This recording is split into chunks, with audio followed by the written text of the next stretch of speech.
بسم الله الرحمن الرحيم. الحمد لله رب العالمين، والصلاة والسلام على سيدنا محمد وعلى آله وصحبه أجمعين. خۆشەویستان، سەلام و ڕەحمەت و بەرەکەتی خۆی گەورەتان لێبێت. ئەوا گەشتینە 15 ڕەمەزان و لە ناوەڕاستی ڕەمەزانە لاڵقەیەکی نوێی بەرنامەی سیگەوهەر لە خزمەت مامۆستا عەباس و ئەم ستاف ئازیز و خۆشەویستەی کەناڵی ئاسمانی پەیام و میوانە بەڕێزەکانمان و شێفە ئازیز و خۆشەویستەکەمان بە خزمەتەوەی ئاز و خۆشەویست گەشتینەوە. هیوادارین ئینشاءالله ڵقەی ئەمڕۆشمان ڕەزامەندی خۆی گەورە بەدەست بێنین و ئینشاءالله لە جێی ئومێد و ئاوات و دڵخۆشی ئێوەی ئاز و خۆشەویستا بێت. سڵاو لە جەنابیشت، سڵاو لە بینەرە بەڕێز و خۆشەویستەکانی بەرنامەی سیگەوهەر. خۆشحاڵین لە ئەڵقەیەکی نوێی بەرنامەکەتان لەگەڵ هاوکارانی خۆشەویست و ستافەکەی کاک ئاریان بە خزمەتەوەی بەڕێز و خۆشەویست ئەگەینەوە. هیوادارین سەرەتا و پێش هەموو شتێک ببینە جێگەی ڕەزامەندی خۆی پەروەردگار، پاشان بڕگە و بەرنامەکانی ئێمە قسە و وتەی زانایان و میوانە بە پێزەکان و ئاوازە شیرینەکانی قورئان و زانیاری و ڕێنمایەکانی برانی شێف ببێتە کۆمەڵێک زانیاری و خەرمانێک لە ڕێنمایی بۆی بەڕێز و خۆشەویست. دڵنیام کە هۆگرەکانی بەرنامە بینەرە ئازیز و خۆشەویستەکانی پەیام، مسلمانانی ئازیز، ئێستا وەک ڕۆژانی ڕابردوو بە دیار شاشەی کەناڵی ئاسمانی پەیامەوە دانیشتون. سڵاوی خۆی گەورەتان لێبێ و دێینەوە خزمەتتان. بۆ خۆی جەنابی مامۆستا، 15 ڕەمەزان دنیای قسە هەڵەگرێ، وەک چۆن لە سەرەتایی دەستپێکردنی ئەم بەرنامەیە و لە یەکەم ڕۆژی مانگی ڕەمەزان دنیایەک لە خۆشحاڵی و پێشوازی و پیرۆزبایی هەیە لە 15 ڕەمەزانی شا بە پێچەوانەوە. ئەوە پیاوانی خوددا بوون لەم ڕۆژانەیە ئیدی، ئەگەر نەگریابن دڵیان پڕپڕ بووە، بە حەسرەتەوە بوون، ئایان بۆ هەڵکێشاوە کە خەریکە ڕەمەزانیان لەدەست دەرەچێ. طبعا لە 15 تر ئەلوەدا دەست پێکەمەوە بڵێ، و لە 15 شەوە یعنی هیمەتێکی زۆر گەورە و گرنگ لە ناو مێژووی ڕەمەزانە دەست پێکا، کاویش یەکەمیان حەڤەی ڕەمەزانەکە موسڵمانەکان لە ئەمڕۆ لە 15 ئیتر خۆیان ئامادە کرد بۆ جەنگی بەدر و بۆ غەزای بەدر. ئەو جەنگەی کە فاسیل بوو، نێوەندێکی زۆر گەورە بوو لە بینی حەق و باتیلە، ئەو جەنگەی کە ئیتر عەقیدە دەورێکی زۆر گەورەی بینیتیایە کە برا لەم بەربوو برایەکی تر لەو بەربوو، بەڕاستی یعنی جیابوونەوەی حەق و باتیل بوو. ئەو بەدرەی کە قەدری گەیانە ئەم ڕۆژگارەوە ئیسلامی گەیاندە ئەم ڕۆژگارە گەورە و مەزنە بەڕاستی. لەبەرەوە بەدر زۆر زۆر گەورەیە، کامڕۆ تەحزیری و ئامادەسازی بۆ جەنگی بەدر لەلایەن سەحابەوە کراوە. دوو سبەی ئەو جەنگە گەورەیە ڕوویە و مسلمانان الحەمدولله تایە سەرکەوتن و فەتحی مەکەش هەر لەم ڕۆژانە ڕوویە و هەروەها شەوەکانی قەدر دەست پێکا. لەبەرەوە هیمەتتان زۆر گەرم و گوڕکەن، پشتیوانەکانتان زۆر توندکەنەوە لەم ڕۆژانە بەدواوە، ڕۆژە پڕ هیمەتەکانی مانگی پیرۆزی ڕەمەزان و شەوە پڕ لە قیمەتەکان و مجەوهەراتەکان لەم شەوانەدا بە شەکرێ ئینشاءالله. دەرفەتەکە لە بەردەمانە ڕاستە کەم بۆتەوە، بەڵام بنرختر بووە، گەورەتر بووە، ئەجرەکان چەند هێندە زیاتر، دەرفەتەکان چەند هێندە زیاتر ئەتوانین سوودیان لێوەرگرین. خۆی گەورە ئینشاءالله بۆ هەمومانی ئاسانکە. اللهم آمین ئینشاءالله. بینەرە بەڕێز و خۆشەویستەکان، پڕگەکانی بەرنامە ئەڵقەی 15هەمینی سیگەوهەر لە خزمەت ئێوەی بەڕێز و خۆشەویستە خوێنینەوە. لە یەکەم بڕگەیە وەکەمیشە لە خزمەت مامۆستای ئازیز و خۆشەویست کاک باوەڕشێخ خالید قەرەداغی دەبین بە دەنگە خۆشەکەی، بە دەنگە ناوازەکەی ئاەتەکانی قورئانی پیرۆزمان بۆ دەخوێنێتەوە. دواتر لە خزمەت مامۆستای ئازیز مامۆستا عەبدولحەمید بەرزنجی، مامۆستای ئاینی ئەبین بۆ قسە و باسکردن لەبارەی ڕەمەزان، مانگی دابەزینی قورئان، باس لە قورئان و ئەو ئەجرە گەورەی لە خوێندنی قورئان و لە تیلاوەی قورئان و لە تێڕامان لە قورئان و لە نوێژ خوێندن بە قورئان دەستەکەوێت. هەروەها هەر لە ئەڵقەی ئەمڕۆیە شێفە بەڕێزەکان جۆرێکی تر لە چێشتمان پیشانە دەنیان جۆرێکی تر لە بەرهەمە خۆراکیەکانمان پێشکەشەکەن دەچینە لایەن دوای ئەویش کاریگەری خواردنی نان و سەمونی گەنم لەسەر جەستە لەلایەن دکتۆر کامران ژاژڵەیی پزیشکی پسپۆڕی خۆراکەوە باس دەکرێت بە وردی باس لە سوود و زیانەکانی گەنم و پێکهاتەکانی دانەوێڵاکە لە مانگی پیرۆزی ڕەمەزان. کاک شێف نەریمان سڵاو لێبێ. سڵاو سەرچاو مامۆستاجان. ئەکاتەوە باش. هەموو کاتێکی باش بێ مامۆستاجان. بچیەوە سەرقاڵی هەیە بۆ ئەمڕۆ. ئەمڕۆ هینێکمانێ مەحشیشی کولەکەمان هەیە بە ماست خواردنێکی عەرەبێ بەڵام ئێمە دەستکاریمان کردووە بە شێوازێکی کوردی کردومانە. ینی کوردان دووتانە. کوردان دوومە بەڵێ شتێکی کوردی کردومە. برنجێکیشمانەیە بە سنگی مریشک لەگەڵ سوبێکی فاسۆلیا و کولەکە لەگەڵ قارچکە. برنجیشمان هەیە ناڵم برنجی دۆلفینسیمان لێناوە بە سنگی مریشک. ئێوە باش. بەڵێ زەڵاتەیەکی قەرناویتیشمان هەیە. باش. طبعا ماوەسا عەباسیەکێک لە ئیشە جوانەکانی شێف نەریمان ئەوەیە ئەسڵی شتەکە بۆ نمونە شتەکە فەڕەنسیە بەس تۆزێ دەستکاریشی کاتی هێنێ بە لای خۆمانە نزیک کاتەوە بەرەو لای خۆمان هەموو خواردنێ دەستکاری کات تقریبان وایە بەڵێ خواردنەکان زیاتر ئەو باشە ینی بەرگێکی کوردی فۆرمێکی کوردی بەسەر تایبەتمەندیەوەشی تایە کە وەش بەکە وەش بێ کاگاریان وەوانە بەڵێ کاگەران حەزی لەو بابەتانە هەیە بە تاچیت دە باشە باش لە خزمەت کاگەریانیشانێ ئینشاءڵڵا دوایی قسەباسی زیاتری لێ خزمەتان نبین ئێستا گەرمی ئامادەکاری و ڕێخستن وای موفق بین انشاءالله. مامۆستای بەڕێز فەرموون لەگەڵ مامۆستا باوەڕ دەبین بۆی کە دەستپێکی بەرنامەکەمان بە چەند ئاەتێک لە قورئانی پیرۆز فەرموون. بەخێر بێ مامۆستا گیان. بەخێر بێ. طبعا مامۆستا باوەڕ پەراخیە و خزمی خۆمانەوە. ئەدەی مبارەکە ئینشاءالله. زێوەمەری کە خزمانی زێوەمەرن یاخوا بەخێر بێ. خۆشحاڵ ئینشاءالله بەس چیمان بۆ خوێنی مامۆستا باوەڕ؟ ئینشاءالله تلاوەیەکی عراقی لە سوورەتی ڕەحمان ئینشاءالله پێشکەشان. أعوذ بالله من الشيطان الرجيم. بسم الله الرحمن الرحيم. الرحمن علم القرآن خلق الإنسان علمه البيان. الشمس والقمر بحسبان والنجم والشجر يسجدان والسماء رفعها ووضع الميزان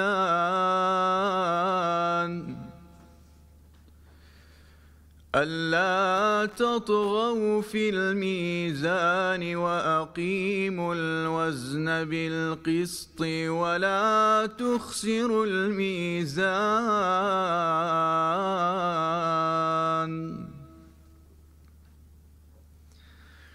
والأرض وضعها للأنام فيها فاكهة والنخل ذات الأكمام والحب ذو العصف والريحان فبأي آلاء ربكما تكذبان.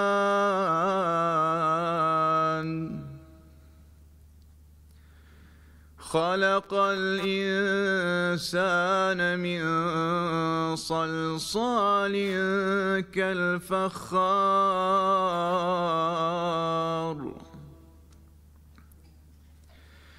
وخلق الجان من مارج من نار فبأي آلاء ربكما تكذبان رب المشرقين ورب المغربين فبأي آلاء ربكما تكذبان مرج البحرين يلتقيان بينهما برزخ لا يبغيان فبأي آلاء ربكما تكذبان يخرج منهما اللؤلؤ والمرجان فبأي آلاء ربكما تكذبان وله الجوار المنشآت في البحر كالأعلام فبأي آلاء ربكما تكذبان كل من عليها فان ويبقى وجه ربك ذو الجلال والإكرام صدق الله العظيم. خواهی گەورە پاداشت بێتەوە ئینشاءالله. دەستی خۆش بێ کاک باوەڕ، خواهی گەورە پاداشت بێتەوە. فەزڵ یا رب. ئاوازێکی شیرین و خۆش و جوان. تلاوەیەکی عێراقیەوە نییە؟ بەڵێ بەتە. چەندێکە سەرقاڵی بە خوێندنەوەی قورئان و تیلاوە و قراءات و ئەمانە کاکا باوەڕ. بسم الله الرحمن الرحيم والصلاة والسلام على رسول الله وعلى آله وصحبه ومن والاه. پێشەکی سوپاسی جەنابتان کەناڵە بەڕێزەکەتان بۆ ڕەخسانیم دەرفەتە داوەکان خی گەورە تاعات و عیبادەتی هەموو لای قوڵکە ئینشاءالله. طبیعی یار لە سەرەتای تەمەنمەوە با بڵین لە 6 ساڵی و 7 ساڵیەوە دەستم کردووە بە فێربوونی قورئانی پیرۆز لە حەلقاتەکانی لە دەوراتەکانی ناو مزگەوت دەستم پێکرۆ لای مامۆسایانی بەڕێز و بە شێوازێکی ئەکادیمی وەکو ئەحکامی تەجوید و ئەحکامی تیلاوە لە ساڵی 2009ەوە لە دەستگای نووری حیکمە دەستم کردووە بە فێربوونی ئەحکامی تیلاوە و تەجوید. لەگەڵ فێربوونی ئەحکامی تەجوید خۆم داوەتە بواری مەقامەت و سەوتخۆشی بە مەدرسەی عێراقی با بڵین و حاڵی حازر قوتابیم لە کۆلیژی زانستە ئیسلامیەکان بەشی شەریعە مەرحەلەیەکم و بە شێوازێکی خۆبەخش قورئان خوێنی مزگەوتی گەورەی سەرچنارم. ماشاءالله. یاخوا سەرکەوتوبی ئینشاءالله. موفقکە یا رب. دڵی وایە جەنابتان. ئینشاءالله جا زانستە شەرعیەکان ئینسان قورئان دەنگی خۆش بێ و زانستە شەرعیەکانیش بخوێنی ئینشاءالله لە پاشە ڕۆژە مامۆستا و مەلایەکی زۆر باشە لێ دەرەچێت ئینشاءالله. ئەوەی کە تەجروبەت کردووە کاک باوەڕ یعنی بۆ تەمەنەوە لە خزمەت قورئانە بووی دوایی بەو مەرحەلانەوە خوێندن و ئێستش نەزان کە و تام و چێژی هۆگربوون بەم زانستە شەرعی و بە قورئان و بە تیلاوە و بە ئاوازی خۆش و ئەوانەوە چییە چەند کاریگەری بۆ لەسەرت مرۆڤ ئەگەر وا بکە چی دەسەکەوێت؟ بەڵێ طبعا قورئان خوێن قاری القورئان پێش هەموو شتێک ئەگە خۆی یەکلای بکاتەوە خۆی گەورە بەڕاستی هەم لە دنیا هەم لە قیامەت خۆی گەورە بەرزێکاتەوە. بڵێ و بەتاکید زانستە شەرعیەکان کاتێک کەسێک زانستی شەرعی دەسەکەوێت قورئان بخوێنێتەوە لە قورئان تێ بکات. بۆیە هەندێک لەو عولەمایانە فەرموون قاری القورئان فەرزە لەسەر هەموو کەسێ قاری القورآن بێت لە قورآن بخوێنێت ئەمما کێ بێ بە خادم القورآن چونکە شەرط نییە هەموو قورآن قاری القورآنی خادم القورآن بێت جا خادم القورآن بوون هەم بە دوو شێوازە ئەتوانی بی بە قورآن خوێنێکی متەمەکین ئەبێم دوو مەرجەتی ئەبێ هەموو قورآن خوێنێت یەکەم ئەحکامی تیلاوە ئەحکامی تەجوید بە تەواوی مەزبوط بکات دووەمین مەقاماتێک بخوێنێت کە بە مطابقی تەفسیری ئەو ئاەتە بێت کە ئیخوێنێتەوە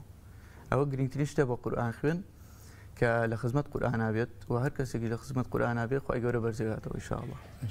يعني بێت زانیاری پێویستت هەبێت لەبارەیە بۆی مطابق بێ ئەم مەقامانەی ماوەسابەوەڕ باسێکات کە زۆر جار تەفسیرێکی جوانەگات بە بەرامبەر ئەگەر کە گوێ بۆ قورآن ئەگرێت تۆ تەفسیرەکەت پێگاکە لەمانای ئاەتەکان تێگەی وە لەو کانەگەر عەرەبیش باش نەزانی تۆ سەری ئەو کاریگەریەی مامۆستا کە قورآن خوێنی کۆچ کردو بە ڕەحمەت بێ وەلید ئیبراهیم داینابوو لەسەر کۆمەڵگەی کوردیەوەی ئێمە مەسەر ینی ماڵ نەبوو کاسێتی و ئەو ئاوازەی تیا نەبێ یعنی بۆنە لە زۆربەی بۆنەکانە لە زۆربەی بەیانیانە یعنی من مناڵ بووم ئێستش ئەو ئاوازانە لە گوێمان تا خەڵک ئەیزانی کە ئەم ئاوازە چ حوزنێکی تایە بۆ نمرە دایک بە ڕەحمەت وێ لەگەڵ مردی و حازریایوت من زۆر حەزەکەم دەنگی وەلید ئیبراهیم گوێ لێ بێت چکاڵی داتە هێڵن بۆ ناو قەبر تعبیرەکەی هوا بوو یعنی حوزنێکی قوڵی هەست کردووە ئەوەی لە گەروی یعقوب پێغەمبەر ئەو حادیسە گەورەیە هەڵی هێنجرێ لەو ئاوازەیە بەدیەکی جوانە سبحان الله قورآن لە لای سەحابە چەند گەورە بووە زۆر چەند من حەزەکەم نمونەیەکی حەزرەتی عوسمان باس بکەم حەزرەتی عوسمان طبعا لەسەر قورآن شەهید بوو کە شەهیدیان کرد یعنی بەسەر قورآنەوە بۆی خوێن قورآنی خوێن نزیکی تەمەنی 89 ساڵ بوو کە شەهید کرا حەزرەتی عوسمان یەکێکە لەو سەحابە ئازانی پێغەمبەر صلی الله علیه وسلم کە لە سەرەتاکانی داعوە و بانگەوازی ئیسلام لە مەکەیە موسڵمانە بێت گەنجێکی بە قیافەی جوان گەنجێک خاوەنی ئەخلاق و شەرمێکی زۆر عەجیب بوو هەتا لە سەردەمی جاهیلیەتە تەنانەت ئەڵێ قوڕەیشیەکان کە بیانویستایە مناڵەکانیان نەسیحەت بکەنیان و بەڵکو ئەخلاقی وەکو ئەخلاقی عوسمان وابێت ئەوە ئەخلاقی بەرز بووە ئەوە نەش جوان بووە گەنجیش بووە زۆر گەنج بووە اینجا لە تەمەنی لە پێغەمبەر مناڵتر بووە تەمان 8 ساڵێک عمری لە پێغەمبەری خوا صلی الله علیه و سلم کەمتر بووە بەناوهێنانی مامۆستا قسەشە فەرمی لەبیر نەچێ بەناوهێنانی و متەمەکینی و شخصیەتی وا هەستەکەی تەمەنێکی هەبوو بێ بەس لە پێغەمبەری خوا صلی مناڵتر بووە کاتێک کە پێغەمبەری خوا صلی الله علیه و سلم ئەوەی خۆش ویستووە طبعا دوو کچی خۆی یاوەتێ ڕقیە یاوەتێ کە وەفاتەکە اینجا ئوم کولثومی هاتێ ئوم کولثومیش کە وەفاتەکە پێغەمبەر فەرمێ ئەگەر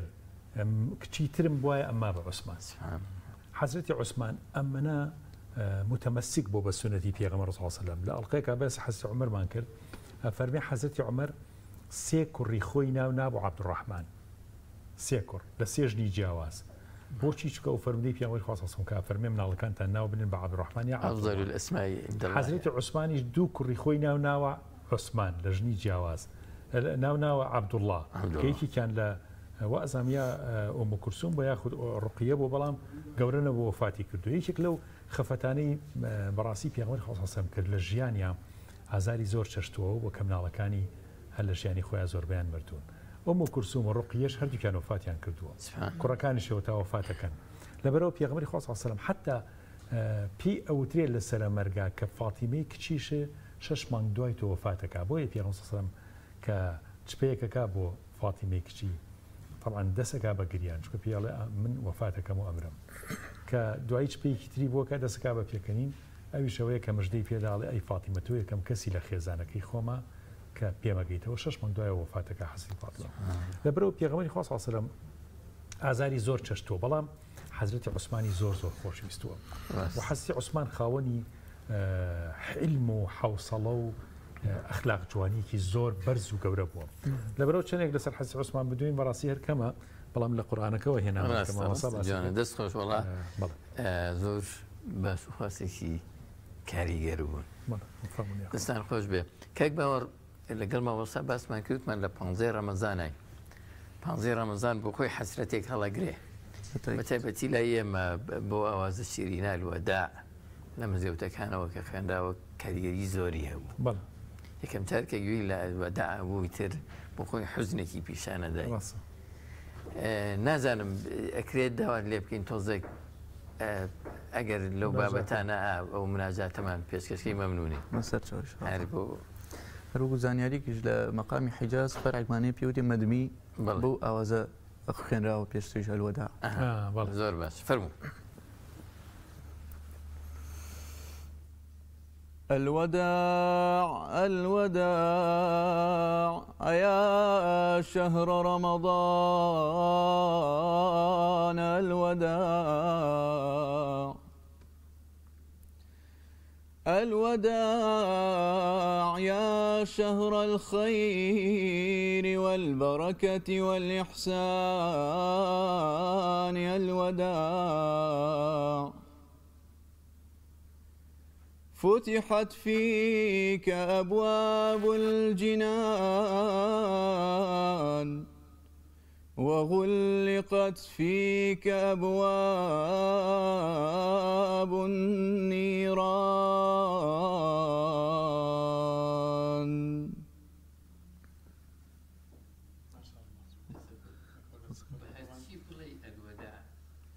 هي بالبر رمضان تروا سبحان الله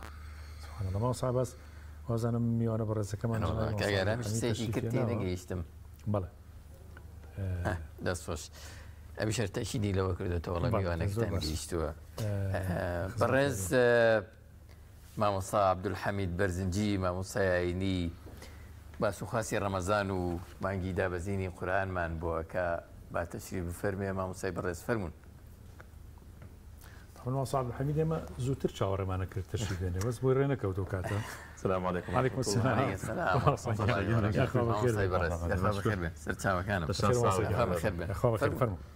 أخوة بداش نبات.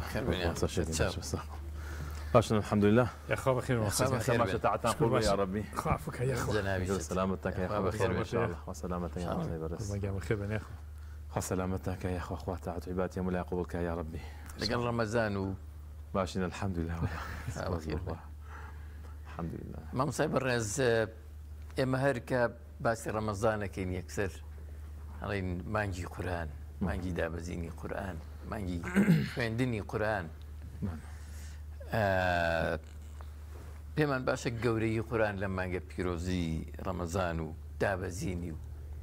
سەرەتایەکمان بۆ باس بکەی. بسم الله الرحمن الرحيم الحمد لله والصلاة والسلام على رسول الله وعلى آله وصحبه ومن والاه. سڵای خوای گەورە و میرەبان لە جەنابتان و مامۆستای بەڕێز و تەواوی بینەرانی ئازیز و خۆشەویست بێ داواکارم لە خوای پەروەردگار خوای گەورە تاعات و عیبادەتی هەموو لایەکمان قبوڵ کات. طبعا دیارە کە مانگەکان خوای گەورە کە داینەوە إن عدة الشهور عند الله 12 شهرا في كتاب الله يوم خلق السماوات والأرض منها 4 حرم. لەم مانگانە مانگی پیرۆزی ڕەمەزان مانگێکە کە تایبەتمەندی خۆی هەیە. وەک بەڕێزیشت ئاماژەت پێدا یەکێک لە ئەو باس و خواسە زۆر زۆر گەورە و گرنگانی کە لە مانگی ڕەمەزانە باسەکرێت مانگی دابەزینی قورئانە. پێغەمبەری خوا عەلەیهی سەلام ڕوونی کردوتەوە کە هەموو پەیامەکانی تریش هە لە مانگی ڕەمەزانە دابەزیون بۆ تەواوی پێغەمبەرانی پێشووتر. بە تایبەتیش خوای گەورە سبحانه وتعالى کە باسی مانگی ڕەمەزانەکە فەرمێن شهر رمضان الذي أنزل فيه القرآن. يعني مانگی ڕەمەزان ئەوەندە گەورەی هێندە گەورەیە کە خوای گەورە سبحانه وتعالى قورئانی تیادا بەزاندووە. خوای پەروەردگار ویستویەتی لە کاتێکی پڕخێر و بەرەکەتە و لە کاتێکی مبارەکە ئەم پەیامەی خۆی دابەزێنە بۆی لەم مانگەدا و لە شەوێکیدا کە بۆی تەرخان کردووە. پێشینی چاکی ئەم ئومەتەش ڕەزا و ڕەحمەتی خۆیان لێبێت کە مانگی ڕەمەزان دەهات ئەوانەی خەریکی تەدریس و زانستی شەرعی و زۆر بابەتی تر بوون لە مانگی ڕەمەزانە خۆیان یەکلایی ئەکردووە و فەرموو ئەم مانگە کە خوای گەورە دایناوە بۆ ئێمە لەگەڵ ڕۆژوەکەیدا بۆ دوو مەبەستی زۆر زۆر گرنگە کە ئێمە کاتەکانی خۆمانی ئینشاءڵڵا تیا سەرقاڵ بکەین بەوانە. یەکەمینە دەیان فەرموو مانگی ڕەمەزان مانگی قورئانە، دووهەم دەیان فەرموو مانگی سەدەقە و خێر و بەخشین و یارمەتیدانی خەڵکانی فەقیر و هەژار و لەدار و لێقەوما و ئەو کەسانی کە پێداویستیان پێ هەیە. جا لەبەرەوە پێغەمبەری خوا عەلەیهی سەڵات وسەلام بۆ خۆی هەموو ساڵێک لە مانگی ڕەمەزانە جیبریل عەلەیهی سەلام دا ئەبەزی بۆ لای و قورآانیان پێکەوە دەور دەکردەوە هەتا ئەو ساڵی کە تێدا وەفاتی کرد 2 جار تەواوی قورآانی پیرۆزیان دەور کردوتە کە پێوتەی عوڕبەی ئەخیرە و پێغەمبەری خوا عەلەیهی سەڵات وسەلام لەگەڵ ئەو فریشتە بەڕێزە پایە بەرزە کە خوای گەورە سوبحانە وتعالە لە قورئانە بە زۆر ناو بە زۆر وەصفی کردووە پێکەوە دانیشتون لە مانگی پیرۆزی ڕەمەزاندا لە خزمەتی قورئانی پیرۆزا بوون. لەبەرەوە ئێمە ئەگەر باسی قورئان بکەین ینی پەیامێکە کە خوای گەورە سوبحانە وتعالە دەتوانین بڵێن کۆکراوەی هەموو پەیامەکانی ترە ومهيمنا عليه وباڵا دەستە بەسەر هەموو پەیامەکانی تردا. پێغەمبەری خوا عەلەیهی سەڵات وسەلام کە باسی قورئان دەکات دەفەرمێت یعنی هەموو پەیامەکەی کە خوای گەورە سوبحانە وتعالە نادوێتی بۆ پێغەمبەر موسا سەلامی خوای پەروەردگاری لەسەر بێت کە تەورات بووە ئەفەرمێ 7 سوورەتەکەی قورئان لە بەرامبەر هەموو تەوراتە یعنی هەموو تەورات بەقەدەر 7 سوورەتە بووە و ئەفەرمێ لەبری زەبور کە خوای گەورە نادی بۆ پێغەمبەر داود ئەفەرمێ خوای گەورە ئەو سوورەتانەی پێبەخشیوم کە ئاەتەکانی لە 100 بەرەو سەرەوەن و لە جێی ئینجیل خوای گەورە و ئاەتانەی پێبەخشیوم کە لە 100 کەمترن ئەو سوورەتانی کە لە ئاەتەکانی لە 100 کەمترن و ئەفەرمێ وفضلت بالمفصل خوای گەورە فەزلی داوە بە من بەسەر هەموو پێغەمبەرانی تردا سەلامی خوا لەسەر بێت بە سوورەتە کورتەکان لە سوورەتی قاف هەتا سوورەی ناس ئەفەرمێ خوا فضلت فەزلی بە من داوە بە هیچ پێغەمبەرێکی تری نەداوە. بۆی ئەگە تەماشا بکەی هەموو تەورات هەموو ئینجیل هەموو زەبور بەقەدەر چەند سوورەتێکی قورئانە هێشتا ئەوەی کە پێغەمبەری خوا دراوە عەلەیهی سەڵات وسەلامیان وەکو لە شەوی ئیسرا میعراجدا کە خوای پەروەردگار دعوەتی کرد تا عند سدرة المنتهى تا گەیشتە پلە و مەقامێکە ئیتر ینی جیبریل عەلەیهی سەلام فەرمی من لێرەدا ئەوەستم فەرمووی لەو خەڵەتانی کە خوای گەورە پێیدا لە باسی نوێش کە هەمومان دەزانین دوای پێغەمبەری خوا عەلەیهی سەڵات وسەلام فەرمووی خوای پەروەردگار پێی فەرموو ئەبشر بنورین ئوتیتەهما لەم یؤتەهما نەبی قبلك مژدە لێبێ بە 2 نور کە خوای گەورە بە تۆی بەخشیوە پێشتەوە بە هیچ پێغەمبەرێکی تر نەبەخشراوە. ئەوش بریتێ لە فاتحة الكتاب سورەی فاتحە و 2 ئاەتی کۆتایی سوورەتی البەقەرە کەواتە ئێمە گەر هەنی باسی قورئان بکەین خۆی کە خوای گەورە ئەم پەیامەی نارد ینی کەسانێک دەیانوت ئەمە ینی محەممەد قسەی خۆیەتی یا ئەم محەممەدە سەری لێت یەکسوی ئەمە ئەساتیر الأولینە پەندی پێشینانەیان کەسانێکی تر دێر فێری ئەکەن کە خوای گەورە فەرمووی ئەگەر ئێوە باوەڕتانیە بەم قورئانە وێنەی ئەم قورئانە بێنن یان 10 سورة لم قرآن بينن دعاء حتى فمي وإن كنتم في ريب مما نزلنا على عبدنا فأتوا بسورة من مثله بس خوي كباصي قرآن كأي والسورة يقدمون أم قرآن بينن خو سورة قرآن هاد أولية توشان كلمة كبيخوني تو أو هم معنى جوري كلا قرآن هاتوا كلا يق آيات قرآن كزانان سامك كأفهم فمن يريد الله أن يهديه يشرح صدره للإسلام ومن يريد أن يضله يجعل صدره ضيقا حرجا كأنما يصعد في السماء هزار شخص صار خواي جورا أما عجبوك أو كسي كدور الذين لبرنامج إخوان يعني أو ندلي نار حتى شون كسيك وردو دبرو أسمان برزة بيتو أكسجين نامين إيتر توشي تنغ النفسي وحالة بخواي جورا باسي أوكا فميو كسي دور لخواي أوايم لبرو قرآن كاتي كتو باسي وشكاني قرآن كي دياركاني قرآن كي شوك القرآن يعني كخواي جورا نادويتي حفظي كردوه نقبلين آياتك يان وشيك قرآن جوليك فتحيك ضميك كسريك لينا قورا وقرآن الروم وإشمامكي بارز راو قرآن همي بارز راو لبرو قرآن كاتي كيما يخوانين وأم بيامي خواي قولوا سبحانه وتعالى كتو أشيت خزمتي تماشاك أم هم ياساو رسال جوانيتي أم هم برنامج جوانيتي آية أم هم إعجاز قوليتي آية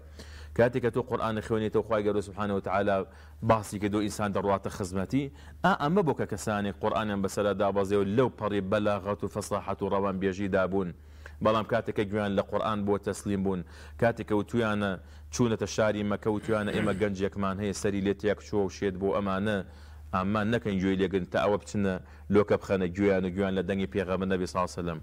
یان کەسێک کە ڕاقی بووە دوعاوشتی بەسەر خەڵکا خوێن و هاتون وتویانە ئێمە گەنجێکمان ئێمە محەممەدە سەری لێ شێواوە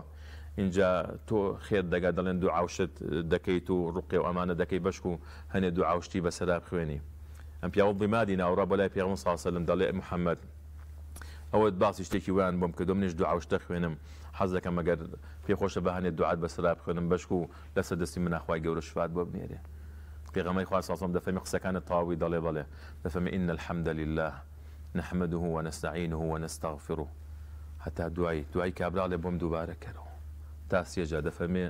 سوێن بەخوا ئەم قسانە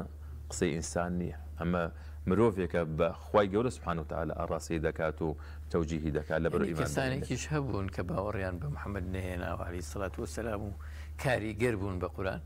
لەو سەردەمەیە بەتایبەتی ئەوانەی کە خوێنەواربوونیان شتێکیان زانیوەیان يعني كاريجر بون بقرآن حتى يعني حد شوا بلام وكو قرآن فهم وجحدوا بها واستيقنتها أنفسهم ظلما وعلوا جاء يا لترسي بيجاكي خوي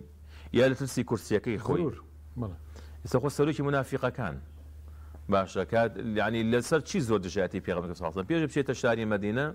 وتيان تو دكين الدم سبيو جوري خومك بيغم صلى الله عليه وسلم شو أبي بهاي نما خلق رونا كده بيغم صلى الله عليه وسلم لبر أول شيكا كوتا دجمنايتي اینجا وەکو بەڕێزیش داماژە پێدا چەندین لەوانەی کە یعنی ڕؤوسی کوفر بوون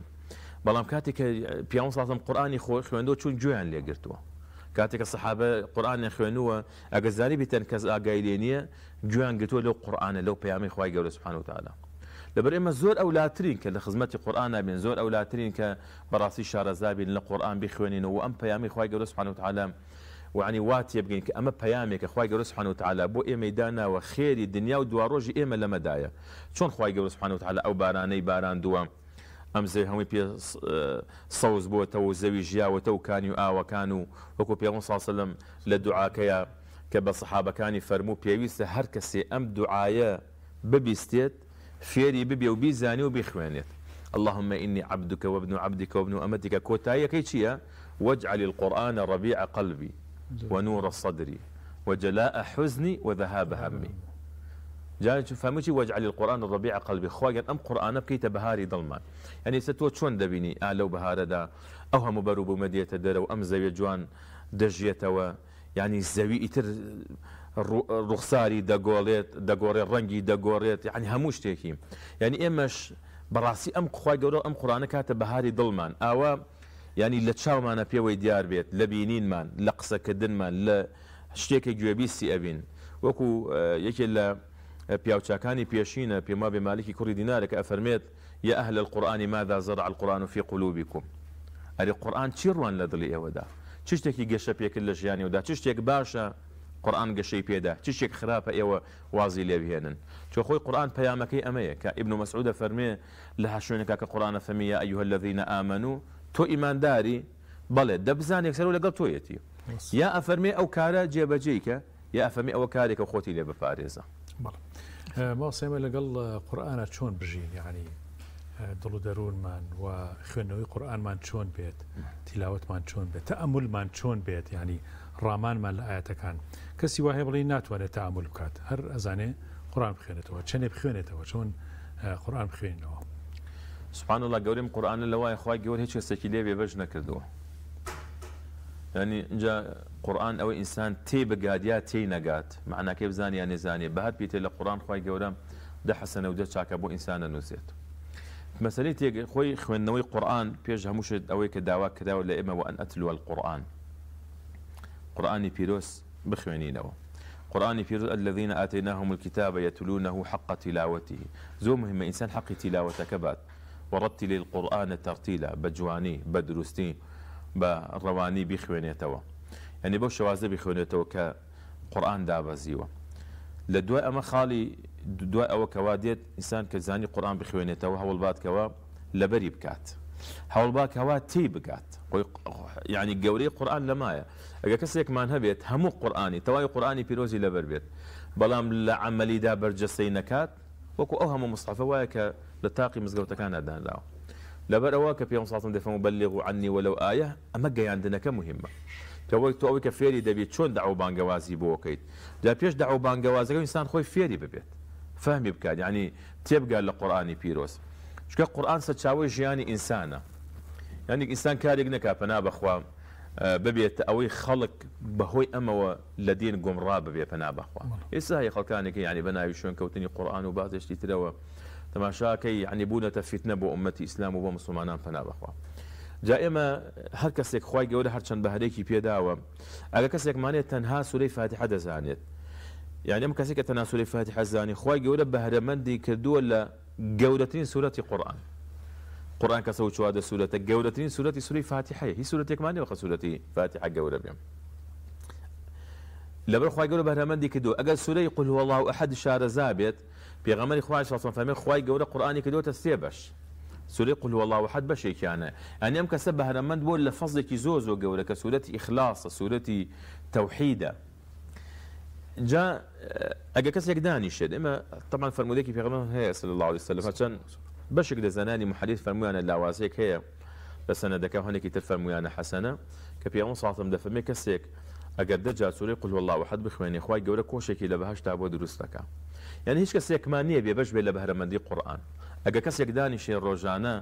چۆن تسبیحات دەکا صد سبحان الله الحمد لله لا اله الا الله الله اكبر استغفر الله لا حول ولا قوه الا بالله سبحان الله وبحمده امانه هردانش الروجي دجار يان 20 جار يان 30 جار يان 100 جار قل هو الله احد بخوانه تماشاك بهرمده بلا تخيرك جوله سوره فاتحه كبو خوي يعني زانه باس يعني كدوه اگر من يك برنامج او ترخاكن بس بولنا وكان سوره فاتحه فريانا كاين خو اگر ما نوي شرحي كاين ك مدارج السالكين بين منازل إياك نعبد وإياك نستعين للتفسير يقعت من تقريبا 2 صال همو حفتيك شمان شمال سيسي شما درسي عامة ما بولا مزقوتا 2 صال تواو شرحي أو كتابا كالمدارج السالكين إمام ابن القيم كالتفسير يقعت قرآنك إياك نعبد وإياك نستعين منازل بندات إنسان لقى خوا أو مقام الروحية 2 صال استاذ ما تواني وختمي كان ما شاء الله فبدا سبعته ان شاء الله ناتو يعني القران قالوا بده ولا خدمتي دابير بده بهرمند بلا خدمت قران دا خدمت بيا مكاني قران دا خدمت القران شي داوا كان لايما شلون قران كاري دروس كان لايما يعني قران كاري قليل لسج يعني انسان هو به هركس كاهل القران بو يعني شلون خوي سبحانه وتعالى او فضلي بيدا امام عمر خوالي الرازي به ك يعني الروي هینەکانی بەسەرە کردەوانێ لە کاتی جەنگەکاندا سوپاکەی بەسەرە کردەوە شوێنێک هەبوو زۆر سەخت بوو زۆر ناڕەحەت بوو بە ئەمیری جێشتەکەی وت فەرمووی ئەم شوێنە ئەبێ زۆر مهم بێ قولەی تیا بێت ئەمە سەپەرشتی بکەن ئەمە ئاگاداری ئەم شوێنە بن تیرهاوێژ و کەسی باش و بەتوانای لێبێت دوای فەرمووی کێت کردوتە بەرپرسی ئەم کەتیبەی ئەم شوێنە هشتی وەڵا فڵان کەسمان دانەوە فەرمووی ئەوە کێیە فەرمووی پیاوێکە کاتی خۆی کۆیلە بوو ئازاد کراوە ئیمامی عومەر خوا لە ڕازی بێ فەرمووی صدق رسول الله صلى الله عليه وسلم براسي جواني فرمك فمي إن الله يرفع بهذا الكتاب أقواما ويضع به آخرين مكابرا كويليك بغلام كبرساليك فمي بو فمي آخر من لقرآن لو شعر زايا فمي براسي بيوم صلاة جواني فرمك بام قرآن خواي جورك كساني قبر زكاته أم بياوا خواي جورك بليرو كيدتي بام قاعدة بوشي بوهي قرآن جاء أما ئەوەی کە وەکو پرسیارەکەی بەڕێزیش داماژت پێدا مامۆستای خۆشەویست ینی مەسەلەی کاریگەری قورئان ئێمە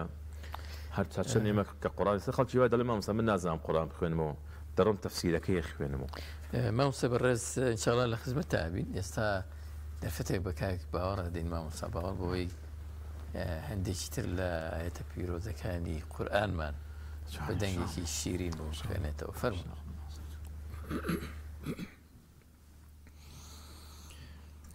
أعوذ بالله من الشيطان الرجيم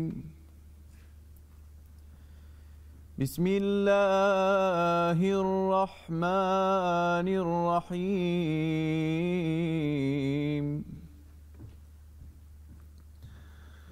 وسارعوا إلى مغفرة من ربكم وجنة عرضها السماوات والأرض أعدت للمتقين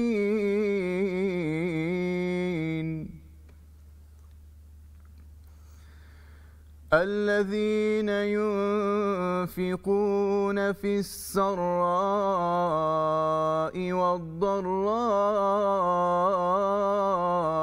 والكاظمين الغيظ والكاظمين الغيظ والعافين عن الناس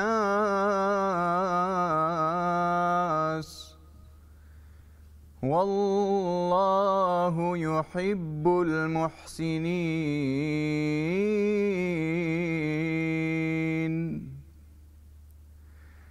والذين إذا فعلوا فاحشة أو ظلموا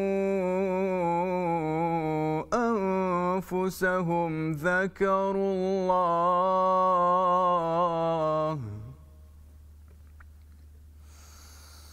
ذكروا الله فاستغفروا لذنوبهم ومن يغفر الذنوب إلا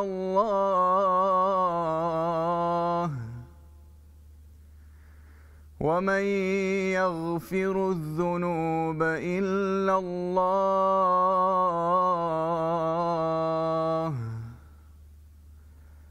ولم يصروا على ما فعلوا وهم يعلمون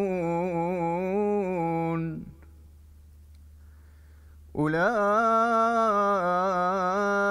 جزاؤهم مغفرة من ربهم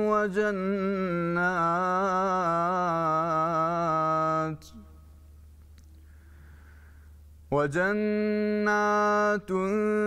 تجري من تحتها الأنهار خالدين فيها ونعم أجر العاملين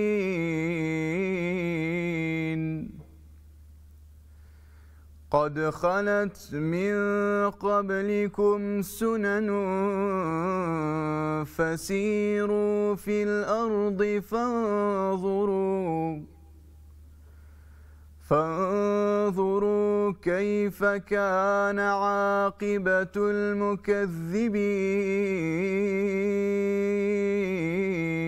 المكذبين هذا بيان للناس وهدى وموعظة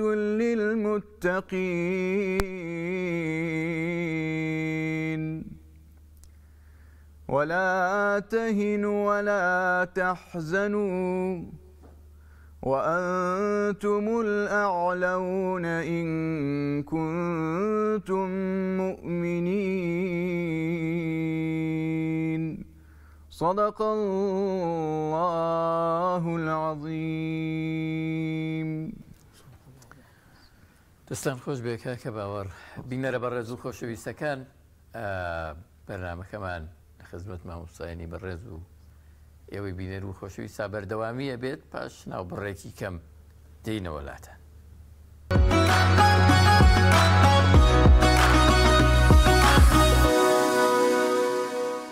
بەناوی خۆی بەخشندەی میهرەبان دووبارە سڵاوتان لێبێت بینەرە بەڕێز و خۆشەویستەکان. کەمێکی تر لە خزمەت میوانە بەڕێز و خۆشەویستەکان مامۆستای بەڕێز مامۆستا عەبدولحەمید بەرزنجی مامۆستایانی و کاک باوەڕ شێخ خالید قەرەداغیە بین و هەندێکی تر باس و خواسەکەین ئینشاءڵڵا ئەنجا دەچینە سەر بڕگەکانی تر. مامۆستا عەبدولحەمید لەبارەوەی کە باسی قورآنی پیرۆز و فەزڵ و گەورەی قورآنت کرد لە مانگەیە ئێمەش لە دەواازەی دەشەوی کۆتایی مانگی ڕەمەزانین کە فەزڵێکی گەورەیان هەیە شەوانی قەدر و سنت وایە کە بە خوێندنی قورآن و ژیان لەگەڵ قورآن ئاوەدانیان بکەینەوە. ڕێنماییتان چییە چ جۆرە مامەڵەیەکیان لەگەڵا بکەین باش؟ بەڵێ طبعاً ئینسان خۆی ڕەنگە سروش و تەبیعەتی وابێ کە ماوەیەک لەسەر شتێک بەردەوام بوو تۆزێک ساردبوونەوە ڕووی تێ بکات. ئیلا لە مانگی ڕەمەزانە نەبێت. مانگی ڕەمەزان تۆ کە ئەگەیتە کۆتاییەکەی زیاتر چوس و چالاگە بیت. ئەگەر لە شەوانی ترا خەوت بیت لەم دەشەوەدا زۆرینەی خەڵکەکەەوەی کێ دەرفەت و مەجالی هەبێت تێیدا هەر ناخەوێت. کەواتە ئینسان یعنی زۆر گرنگە ئێمە لەم کاتانەدا بڵێن وە 15 ڕەمەزان تەواو دەبێت بەرەو بەشی کۆتایی دەڕۆین. هەروەکو قورآن خۆشی کە باسی ڕەمەزانەکەی فەرمووی ئەیامن معدودات. یەکسەر خوای گەورە پێمان فەرمێت چەند ڕۆژێکی دیاری کراون هەروە زوو دێت و دەڕوات. ئێمە بەئیزنی خوای گەورە تەوفیقمان بات بەخوای گەورە سوبحانەهو وتعالە ئیخلاسمان پێبەخشێ لە تەواوی کاروکردەوەکانمانە. ئێمە لە ڕاستیە هەرچەند گرنگی بدەین بە قورئان بە خوێندنی قورئان، چکە بەڕاستی وەکو خوای گەورە فەرمێ یەرجونە تیجارەتەن لەن تەبور، ئەو بازرگانی قەت زیانی لێ ناکە ئینسان و هەمیشە لە برە و لە قەزانجدایە خوێندنی قورئانە. ليوفيهم أجورهم ويزيدهم من فضله إنه غفور شكور. كبراسي خواي جورس سبحانه وتعالى أو نام يعني برحمة أو نخاوني فضل برامبر بندكاني كأوان ربكنا خواي جورس سبحانه وتعالى ناؤم يدي عناكات. رجع بيغمر إخوان عليه الصلاة والسلام فرموي شو نكيب بطحان كميداني أجلان بوا فمي أجريك يقلقيو بروات أوي سيم مري قلوي تشاكي قوشتني باش بينيت و ئەمە بکاتە خێر و بیبەخشێ لە پێناوی خوای گەورە سوبحانەهو وتعالە کارێکتان پێ بڵێم لەمە خێرتر و لەمە چاکتر و لەمە گەورەتر بێ وتیان بڵێ فەرمی ئەگەرێکێک لە ئێوە بڕواتە مزگە و 3 ئایەت فێر ببێت یان 3 ئایەت بخوێنێت بۆی باشترە لە بەخشینی 3 مەڕی قەڵەوی چاکە ببەخشێت لە پێناوی خوا و ئەگەر 4 بێت لە 4 زیاتر وەگەر 5 بێت لە 5 زیاتر یعنی تۆ چەند ئایەت بخوێنیت ئەوەنە فەزل زیاتر و زیاتر نزیکە بێتەوە لە خوای پەروەردگار. حتى بشر لزانانا فرمون بلكاني بهشت درجاتي بهشت قدر ما وصيها هم بكاتك بوها مكاتك لمزقوتها لمال لهر كاتك عبد بالله بتايبت يعني قوري قرآن بيروزي قرآن طبعا وكويجي لزانانا فرمي فضل خواي قوري سبحانه وتعالى كان زورة بسر بندكانك او خواي وإيما عبدي خواين فضل كلامي خواش كقرآن اواي بسر قصي إيما ده الله. يعني فضل خوا او نا زور فضل كلامك شيء اوايا ويقى تو تماشا بكي امام النووي رحمه الله عليه بجام زانا برزاني ايما زور بحرمه من لقى القران زور بادبون وحتى يعني بيشيني تشاك مان باو بابير ما تو تماشا كي كسي كقراني خوينوا بيشي نكوتن انا ما قراني لسنايا جاري واي كسي ك يعني أهل قرآن وبأهل دين مبين لبر خاطري قرآنك زور رزيان لقيته إمام النووي رحمة الله عليه بكتابه كان يسيب التبيان في آداب حملة القرآن برو لبي باسي قرآنك كأم قرآنك شنا جورية شنا بابهاي جاري لسرتك دي باسي فضل قرآنك كهر إنساني هر كسي لقى القرآن بجي قول ابن عباس رحمة الله عليه يعني إنسان كدسي بقرآن وقت لا يضل في الدنيا ولا يشقى في الآخرة الدنيا قمران نابت لدواروجش دا بدبخر نابێت چارە ڕۆژ نابێت خوای گەورە سوبحانەهو وتعالە چۆن لەم دنیا ڕەحمی پێکە لە دواروجش ئاوە جا ئێمە کاتێکە لە خزمەتی قورئانی پیرۆزا بین بە خوێندنەوەی قورئان بە لەبەرکردنی قورئان بە تێگەیشتنی قورئان ئیسن حەمدڵا کۆمەڵێک یعنی تەفسیرمان هەیە زانا بەڕێزەکانمان ڕەحمەتی خوا لێ بێ کە نووسیویانە دەتوانین لە قورئانی پیرۆز شارەزا ببین لە دوای ئەوە بانگەوازکردن بووی لە دوای ئەوە سەبرگرتن لەسەری ئەمە وەکو کە يعني زانام رحمة الله عليه أمبيج قناغات يعني داباس كدوا جاء إما بتايبت لما نجي بيروزي رمضان دا وبتايبتيج له شوكاني كوتاي حاول بين زيادة إما اللي خدمتي قرآن دابين أنا من جارك لمحاضريك باسم كروتم لهني شوين خلق يقنيا نزاني لزمانيك شون دانشن بو ليلة القدر دانشن تربو خوي أشونا مزقوت بس نزاني لا مزقوت شي بكان أشون بۆ خۆیان دانیشتن ینی تابیانی بۆ نمونە جگەرەیان نەخوات ئەمجا قسە و باس قسەیانەکەن جا هەر لە کاتی وتارەکەیە کە حاجە لە بەروتی مامۆستا ئەی چیمان کردایە وتۆ بەس دانیشیت ئینسان جارێت بەس لە مزگەوت دانیشێت مژدەی پێغەمبەر صلی الله علیه وسلم بەس لە مزگەوت دانیشێت ئەو پرسیارێکی گرنگە چیان کردایە مامۆستا دەخۆی وەڵامەکەی ئەمەیە ئینسان بەس لە مزگەوت دانیشێت بەس لە مزگەوت دانیشێت بيوم صاصا فمن ما لم يحدث بيدزنجينيه بس يعني دزنجي شكاب رو دزنج قريتو ما لم يؤذي فيه بو مرجي ازيتي خلق الندات خواي قوله فريشتيكي دانا وتشني لمزقوتها بان فريشه سيدو عيبوكا اللهم اغفر له اللهم ارحمه اللهم تب عليه الله تنجو خوالي خوش به خوار رحمي بيبكا خوايا بشماني لي وزغ خوار رحمي جايت اجر نيوش كاو اجر قران بخويني اجر جاء ما نسى ذكرك تسبيحاتك اما نباريتي نمانو ابي انسان بي هلا قبيت يعني يقول بيوم صلى الله لا يزال لسانك رطبا من ذكر الله بدو زبان التربيه بذكر بيات اخوي سبحانه وتعالى لبرو من يعني حتى بوانش الم يعني حرشتيك سل الدنيا جوايا ڕووداوگەل زۆر شت ڕوو ئەدا بەڵام ئەو ڕووداوانەی زۆر گرنگن ئەبێتە مێژوو ئەبێتە تاریخ زۆر شدەیە لەم ئیسلامی ئێمەدا زۆر گەورە و گرنگە بەڵام هەنێ شت هەیە ئیتر بۆتە مێژوویەکی گەورە شەوی دابەزینی قورئان شەوی قەدر تەواو ئیتر کە خوا گەورە ناوی ناوە لەیلەة القەدر شەوی قەدرە شەوی ڕێزە خەیرون بەڵێ ئیتر تۆ ئەگەر بێ باسی فەزلەکانی بکەی بدەوێ باسی بە تایبەت تۆ بەس باسی قورئان کە باشە کە پێغەمبەر ساسم باسی قەدرەکە فەرمێ چی من قام لەیلەة القەدر کە باسی تەراویحەکانەکات من قام ڕەمەضان ئیخۆی قیامەکە چییە هەمووی قیامەکە ڕاوەستان و نوێژەکەی لەگەڵ خوێندنی قورئانە جاگە کەسێک بۆ نمونە خوا تەوفیقی با نوێژ بکات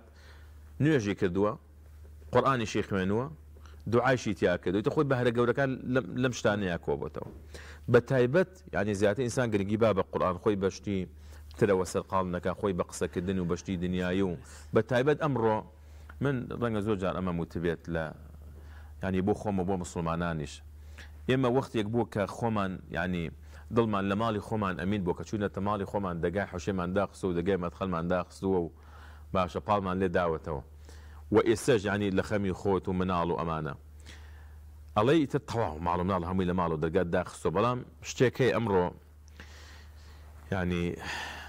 ئینسان لەناو لەسەر سفرەکەی خۆی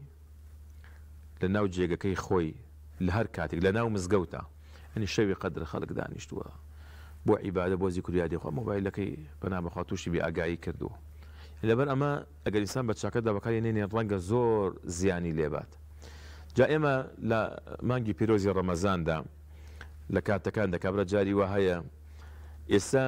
زۆرینەی خەڵک کە نوێژی ئەفەوتی نوێژی بەیانیە بەڵام لە ڕەمەزانە نەک نوێژەکەی نافەوتێ بە جەماعە دەیکە ماشەڵڵا بەیانی وای هەلا ئێمە 700 کەس ماشەڵڵا لەو ڕەمەزانە نوێژی بەیانیەکە ێ باشە تو ئاوا دەی دوای نوێژی بەیانی دانیشە بە خۆی زیکر و تەسبیحاتەکە نیو ساعتی دەمێنێ بۆ نوێژی نیوەڕۆ دێت ئیشی نییە نیو ساعت دوای نوێژ دەمێنێتەوە یان نیو ساعتی دەمێنێ بۆ تەراویح بۆ بانگی عیشا دێ بۆ مزگەوت زۆر مهمە ئەمە ئەگەرم کەسە دانیشە لەم نیو ساعاتەیە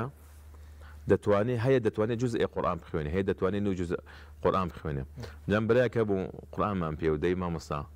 خوا ماڵتان ناوەکە بۆم تەجویدەوتم بە وتی وەڵڵاهی ڕۆژانی جمعان ئەو 20 دقەیە بەیانە بینی بانگ و قامت ئەیوو نوێژە سونەتەکەمە کردو لەو 7 دقەی سوورەی کەهفمان خوێن ئێستا لەوتێم تەجوید وشتە فێر بووین بە جوانی بخوێنە بەڕای بخوێنە بەخوا فریای نوێشی ناکەین بخوێنینەوە دەست خۆش مامۆستای بەڕێزێمە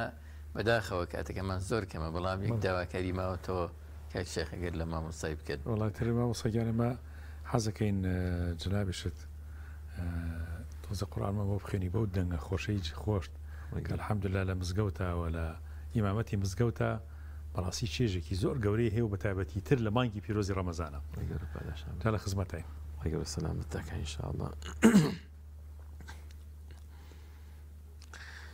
أعوذ بالله من الشيطان الرجيم بسم الله الرحمن الرحيم يا أيها الذين آمنوا كتب عليكم الصيام كما كتب على الذين من قبلكم لعلكم تتقون أياما معدودات فمن كان منكم مريضا أو على سفر فعدة من أيام أخر وعلى الذين يطيقونه فدية طعام مسكين فمن تطوع خيرا فهو خير له وأن تصوموا خير لكم إن كنتم تعلمون شهر رمضان الذي أنزل فيه القرآن شهر رمضان الذي أنزل فيه القرآن هدى للناس وبينات من الهدى والفرقان فمن شهد منكم الشهر فليصمه ومن كان مريضا أو على سفر فعدة من أيام أخر يريد الله بكم اليسر ولا يريد بكم العسر ولتكملوا العدة ولتكبروا الله على ما هداكم ولعلكم تشكرون وإذا سألك عبادي عني فإني قريب أجيب دعوة الداع إذا دعان فليستجيبوا لي وليؤمنوا بي لعلهم يرشدون. صدق الله العظيم. جزاك الله خير. دەستان خۆش بێ مامۆستای بەڕێز مامۆستا عەبدولحەمید بەرزنجی و مامۆستا باوار شێخ خالید قەرەداغی. دەستان خۆش بێ مامۆستایانی بەڕێز زیێرتان کێشا.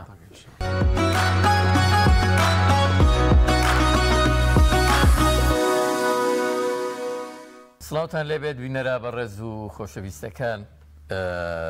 دەستمان پێ کردەوە بەڵام لە چێشخانەیە خۆمان بینیەوە لای کاکشێف نریمان. ماندوو نەبی کاکشێف نریمان. دوێنێ میوانێکت هەبوو ئەم ڕۆژێکی چۆڵە دوێنێ پێرە بوو لێرە بوو مەبەستمەوە. بەڵە بەڵە کاکدیار بەڕاستی جێگەی چۆڵەیە ئینشەڵا لە بەرنامەی ئایندا هێنینەوە. زۆر باشە. بۆ ئەمڕۆ خوانەکەمان چییە؟ چی تامە دەکرد؟ ئەمڕۆ سەرەتا برنجێکی دۆلفینسیمان ئامادەکردەوە بە سنگی مریشک و بیبەری ئەلوان. جا تۆ کەی دۆڵفینسی و ئامادە نەکردووە؟ بەڕاستی زۆر شتێکی ڕەنگەکەش گۆڕیوە گۆڕیوە بەرە بەداوە دەرمان گۆڕیمە بەداوە دەرمانەکەمان پێ بڵێ کاریە کاریم تێ کردووە لەگەڵ مریشکەکە سوورم کردوێتەوە و کردومەتە ناو برنجەکەەوە. سوبێکی خارچکمان هەیە بە فاسۆلای تەڕ و کولەکە ئاوە بە سووری بە شێوازێکی تەندروست ئەمە سووری ئەمە یان سووری نانە سووری نییە ئەمە هەر ستایلی خۆمە مشوەر بە پیخۆتە. بەڵێ داهێنانی خۆشی هەیە. داهێنانی خۆشمەیە مادام داهێنانەکەی خۆیەتی کەواتە بێ بە کوردی ئەبێ بە کوردی. کولەکەی گشمانەیە مەحشیشی کولەکە بە ماست بەڵێ ئەوەمان بۆ باسکە چۆن ماست دەخەیتە ناو ئەم فڕنەوە؟ چۆن ماسەکە من بە فرن دروست ناکرێت خۆی لە ئەسڵا بەڵام من کردومە بە فرن ئەمە بە میشکی دروستم کردو بەڵام عەربی خۆی من خواردنێکی عەربیە بە قیمە دروستەکەی ئەمە من کردومە بە مریشک و فرنەکەیشم بۆ زیاد. ئەدەی وردەکاریەکەمان پێ بڵێ مەسەن کولەکەکە هێنی چودانم مریشکەکە باش بە حەزەکەی بۆ بینەران با ببینن با بیهێنەوە پێشەوە سایهێنم یا الله خۆی بەناوی تۆ. ماشەڵا دەفرەنگینە بەڵە ماشەڵا داهێنانی هەیە لە مەوزوعەکان بۆ داخم من ئەمازان ئەزیێتە کاشەژیان بەسەوە ئەزانی ماڵەوە ئیشێکی باشەوە کاشەژیان ئەمە ماشی کولەکەکەمانە بەچی بە ماست ئەو ماسەکەیەوە قەتماغی بەستووە. بەڵێ ئەو ماستەکە وردەکارێکیمان بۆ باس وردەکارێکی ئەمە سنگی مریشمان هەیە بەکارمان هێناوەتیا جوان وردمان کردو وەکو خیمە لەگەڵ پیازە لە بیبەری ئەلوانمان بۆ حەزت کردو کولەکە گەشمان ناوەکەیمان دەرهێنا و سوورمان کردوێتەوە لە ناو تاوەیە اینجا دوایی حەشوەکەیمان کردوێتە ناو کولەکەەکە و دامانەوە لێ سۆسەکەی چییە؟ بریتە ئەم سۆسی ئەمە ماستە پیازە لەگەڵ خارچکایە. باشە بۆ ماست شێف نەریمان ینی تامەکەی چیەکە تامێکی تایبەتی خۆی کاکشە ئەمە بڕاستی ینی زۆر لەو تێک ناچێت تۆیکی بە سۆس سەرەتا ئەنج ئەیکێتە ناوفڕنەوە. کاگەران پرسیارێکی کرد یان پیرۆزباییەکی کرد شتێکی ود پیرۆزبایی کاگەران دامە زەڵاتەیەکی قڕناویتیشمان هەیە کەلەرمە قڕناویتە تورە تەماتەیە خیارە بۆ شێوەش ڕازانمانێت جوانە بەدڵتان بێت لەگەڵ جنیوە بەڵێ بەڵێ میوەیەکیش بە ڕازانەوەی بۆ شێوازە ئەمە چەند لە ناو فرنامێنێت ئەمە 25 دقیقە لە ناو فرنابێت کێشەی نییە کێشەی نییە بەڵێ لەگەڵ برنجە ئەخورێت لەگەڵ زۆرشتا ئەخورێتەوە زۆر باشە دەستخۆش بێت شێف نەریمان دواییش لەگەڵ دکتۆرا هەردینەوە خێر بێن سەرچاو دینەوە ئێرە ئێستا بینەرە بە ڕێز و خۆشەویستەکان لەگەڵ کاک دکتۆر کامەران ژاژڵەیی پزیشکی پسپۆڕی خۆراک دەچینەوە نێو ستۆدیۆ لەوێ هەندێ باس و خواست دەربارەی خۆراکەکەین بە تایبەتی کاریگەری سەمون و کاک دکتۆر فەرموو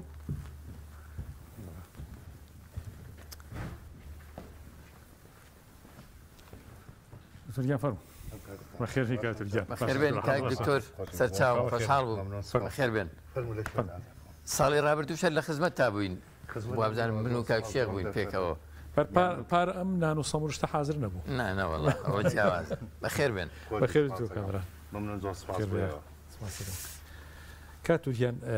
خۆراک هەرچەنی لەسەر بڵین هەر بەڕاستی هەڵی ئەگرێت بە تایبەتی ئێستا ئەمە کۆمەڵشتمان لەبەردەستایە کە ئەم نانە تیرەیە کە بڵین نانی جۆیە و نانی ئاتیادیە و سەمونی جۆیە و سەمونی ئاتیادی و نانی هەورامیە و بەرهەمانە ینی خواردنیان چۆنە جیاوازیان چیە سهی گەنم فەرقی چیە لەگەڵەوەی کە هی ئاردەکەی جیاواز بە ئاردی سفر بۆچی خراپەیە ئەمیتر بۆچی باشە ینی ڕاستەکە ینی پێشەوەی دەست پێم برد ینی بابەتی ئەو نان و سەمون و شتە ینی ئەگەر کۆمەڵی خاڵ بوترێ بە ئێستا لە مانگی پیرۆزی ڕەمەزانای یا دەتوانێت تێپەڕبوونی ینی نزیکەی نیوەی ڕەمەزان کاتی و هاتووە ینی بڵێن ئەو کەسی ڕۆژوان کەمێک هێمن بێتەوە ڕەنگە بەدڵی خۆی هەندێک خواردنی خواردبێ ئەگەر باری بەڵە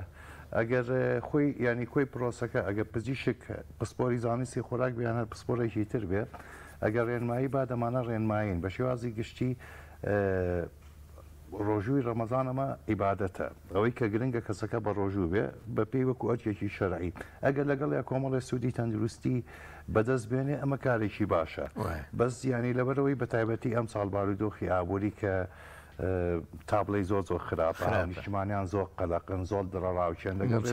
پیشانەی کە هاتوون هەمویان لە من دڵتۆستێنن بەس پێم وایە نابێ ئێمە هاونیشتمانی ژەوانە بخێنە دڵەڕاوچیەوە ئەم ئەڵێ فڵان خواردن مەخۆ هاوڕێکەکەی بەیانێڵە بیخۆ یان بە پێچەوانەوە ئەم ئەڵێ پاشێو مەکە و ئەڵێ بیکە یانی وای لێ هاتووە هاونیشتمانی باوەڕ بە کەسمان ناکە ئەڵێ با دکتۆر خۆی بڵێ و ئەمان و ڕەنگە منیش ئەگەر لە جێگەی ینی ڕاستەکەی پێشتری ژیانی باسی ئەمان کردێمە ناوەندێکی تەندروست هینمان نییە ناوەندێک یان کۆمەڵەیەکمان نییە بۆ پزیشکی زانستی خۆراک کە هەمومان کۆک بین لانی کەم کۆمەڵی ڕێنمایی و گایدلاین هەیە ئەمە ئەبێ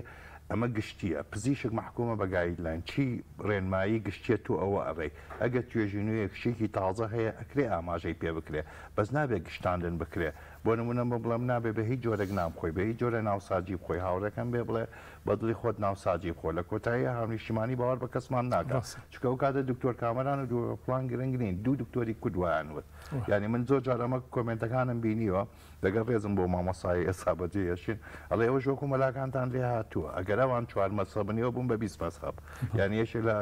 کۆمنتەکان و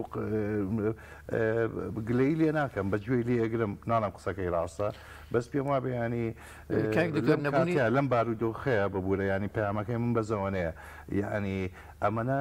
هاونیشتمانی نەتەوقێنرێت کە وای لێبێت کە بە قسەی کەسمان نەکات خۆی قەلەقە زیاتری نەکەین کە ڕێنمایی ئەیەن ئەو ڕۆژە من باسیەوەشم کردوتم من ئەزانم زەیتی ئەڤۆگادۆ زەیتێکی زۆر باشە ماسی سەرمۆن تابڵی سوودی هەیە بەس کە نەتوانم بیکردم و حەزم لێ نەبێ بۆم ئامادە نەکرێ ڕاستەکەی لە قسەی بەتاڵ هیچ نییە بۆیە کەمێک ئەگەر ورد بینانەتر برێن و هەندێک بارودۆخەیە ئەوێ ڕەچاوی باری ئابووری خەڵکەکە بکرێت و لە هەمووی گرنگتر تەعمیم نەکرێت خواردنێک نییە بۆ هەمومان تەندروست بیان بۆ هەمومان خراپ بێ کرێکارێک لەشی ساغ بێ پێویست ئەگەر پارچەیەوە کەشی برنج و شتە بخوای کێشەی بۆ دروست نابێ فەرمانبەرە گەگە هەموو ڕۆژێ بە تایبەتی کە دەوامی کۆبوو کەم بۆتەوە و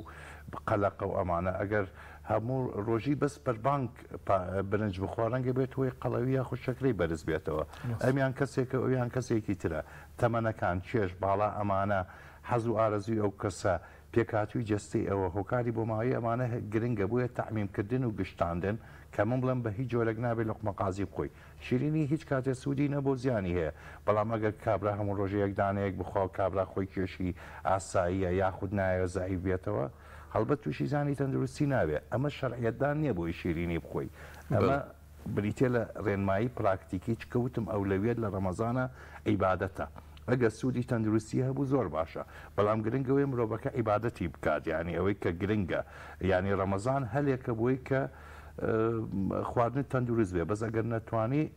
بەلای منەوە زۆر زۆر جەخت لەسەرەوە نەکەینەوە ئەکرێت دوای ڕەمەزانەوە دەست پێ بکاتەوە ئەمە بۆ ئەوە هیوادارم یانی ئەم پەیامەین بێت بەنسبەت نانەوە نان یەکێکە لە خۆراکە سەرەکیەکان لە هەموو جیهانە یعنی خۆی گەنم و جۆ و دانەوێڵەکان یەکێکە لە سەر ئاساسی و استراتیجیەکان ینی ئەو وڵاتی کە بەرهەمی خۆی لە گەنم یاخود لە جۆیان لە دانەوێڵەکان بەرهەم بێنێ یەکێکە لەوانەی کە ینی لە ڕووی استراتیجی و ئەڵێ یەکێک لە خواردنە سلع ئەساسیە استراتیجیەکانمان دابین کردووە چکە بە ئەمنی قەومیەوەی ئەگەر ینی ئەمەنە گرنگە ئاردی هەرچی بێت ئاردی جۆ هەمیشە تەندروسترە لە ئاردی گەنم بە بەراورد بە هەندێک خەڵ بە ئەو کەسانەی کە بۆ کەسی ئاسایی بۆ کەسی تریش بۆ نمونە گلایسمین دێکسەکەی کەمترە بڕێکی بەها کەمتر وزەیتە دەوڵەمەندترە بە ڕیشاڵەکان هەندی ڕیشاڵی ڤیتامینی زیاترتیایە ئەمە ئاردی جۆ ئاردی سفر و ئاردی بۆر باشترە ئاردی بۆر ئەچێتە خانەی ئەوانەی پیانەوتێ دانەوێڵە تەواوەکان دانەوێڵە تەواوەکان بۆی هاونیشتمانی ینی فکرەیەک وەرگێت چکاڵی دانەوێڵە تەواوەکان ئەگە بێت و من گەنم بکڕم و بیبم لە ئاش خۆم بیهارم ئەوە پێوتێ دانەوێڵە تەواوەکان ئەو ئاردی کە لە بایعی تەوزی ئەکرێ و زۆربەی هاونیشتمانی حەزی لێنە یاخود بە دڵی نییە ئەچێتە پۆلینەکرێ بە خانەی دانەوێڵە تەواوەکان ئاردی سپی زۆربەی بەشی گەنمەکە لابراوە ڕیشاڵەکانی زۆربەی لابراوە بەشێکی زۆری لە کەپەکەکەی لابراوە ئەوەی کەماوەتۆ بەس ئیندۆسیێرمەکە جێرمەکەی ناوەیەتی و زۆر جار هەندێک کارگەوشت هەیە ڕەنگە وەکو مادەی بەکاربێنن بۆی ئاردەکە سپیتر بێت لەوەی کە چکە ئەگە خۆمان ئەو کەسی کە ڕۆژێ لە ڕۆژان بینی بێتی خۆی ئارد گەنمی بردی بێت و لە ئاشێ نابێتەوە یاخود ئەو پرۆسی بینی بێ زۆر ئەستەمە ئاواسپی دەرچێ بەس بەهەر حاڵ ئەمە پرۆسی کارگەی و ئەمانە بۆ کەسی ئاسایی ئەو کەسی کە هیچ کێشەیەکی تەندروستی نییە ئەو کەسی کە یاخود لاوازە یاخود هیچ نەخۆشیێکی درێژخایانی نییە ئەگەر ئاردی سپیش بەکاربێنە ڕەنگە کێشەیەکی تەندروستی بۆ نەبێت لە ئێستاە یاخود لە ماوەی چەند ساڵێکی داهاتووە بەڵام ئەو کەسانەی کە قەڵەون کێشیان زۆرە یاخود نەخۆشی درێژخایانی وەکو شەکریان هەیە یاخود چەولەکانی خوێنیان هەیە یاخود بە جۆرێک لە جۆرەکان خاڵەتێکمانەیە پێوتێ میتابۆلیک سندرۆم بیان تۆزێ وەرگی هەیە چەولێکی خوێنی تۆزێ بەرزە شەکرەی نییە بەس قۆناقی پێش شەکرێ ئەمانە دروست وایە ئاردی بۆر بەکاربێنن نەک ئاردی سپی ئەمە خاڵی یەکەمیان خاڵی دووەمیان ئایا ئەم ئاردە چۆن ئەکرێ بەنان نانی بازار لەگەڵ ئەو سەمونانەی بازار یەک تایبەتمەندێکی هەیە بەدەر لەوەی کە ئەمە سۆدەیتی ئەکرێ یاخود تێی ناکرێ سەمون ئەوێت چەور بکرێت بۆ ئەوەی کە هین بێت چەوریتیایە بێجگە لە سەمونی حەجەریانی ئەوە ڕەنگە خاونیشتمانی زۆر سەرنجی نییە بەس ئەگەر چی بۆ ئەوێ خۆت ئەبینی ئەگەر چەورەکەی پێونەوێ هەڵ نابێتەوە نووسێ بەینەکەەوە و تامەکەشی خۆشترە لە هەموو جیهانە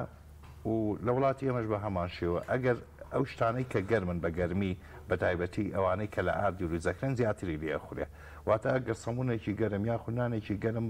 لەبەر دەم مابێ زیاتری لێخۆم لەبەر ئەوەی کە نانەشیریەکە یا خوتینەکە بێ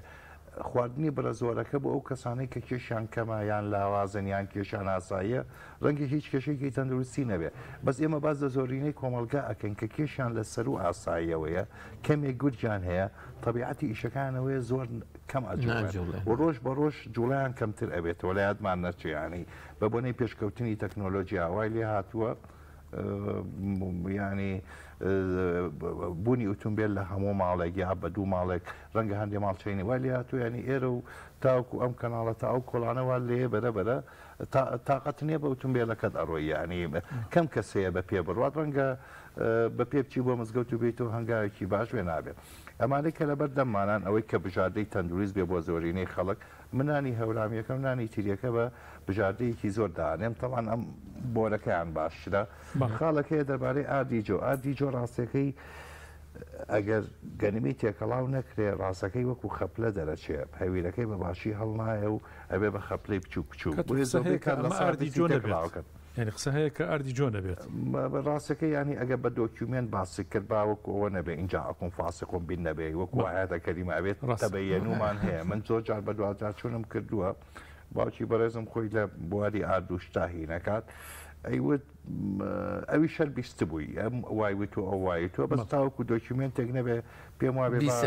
ینی خەڵک زیاتر دڵڕاوشێنەکەی بەس بەلانی کەم و ئەبێ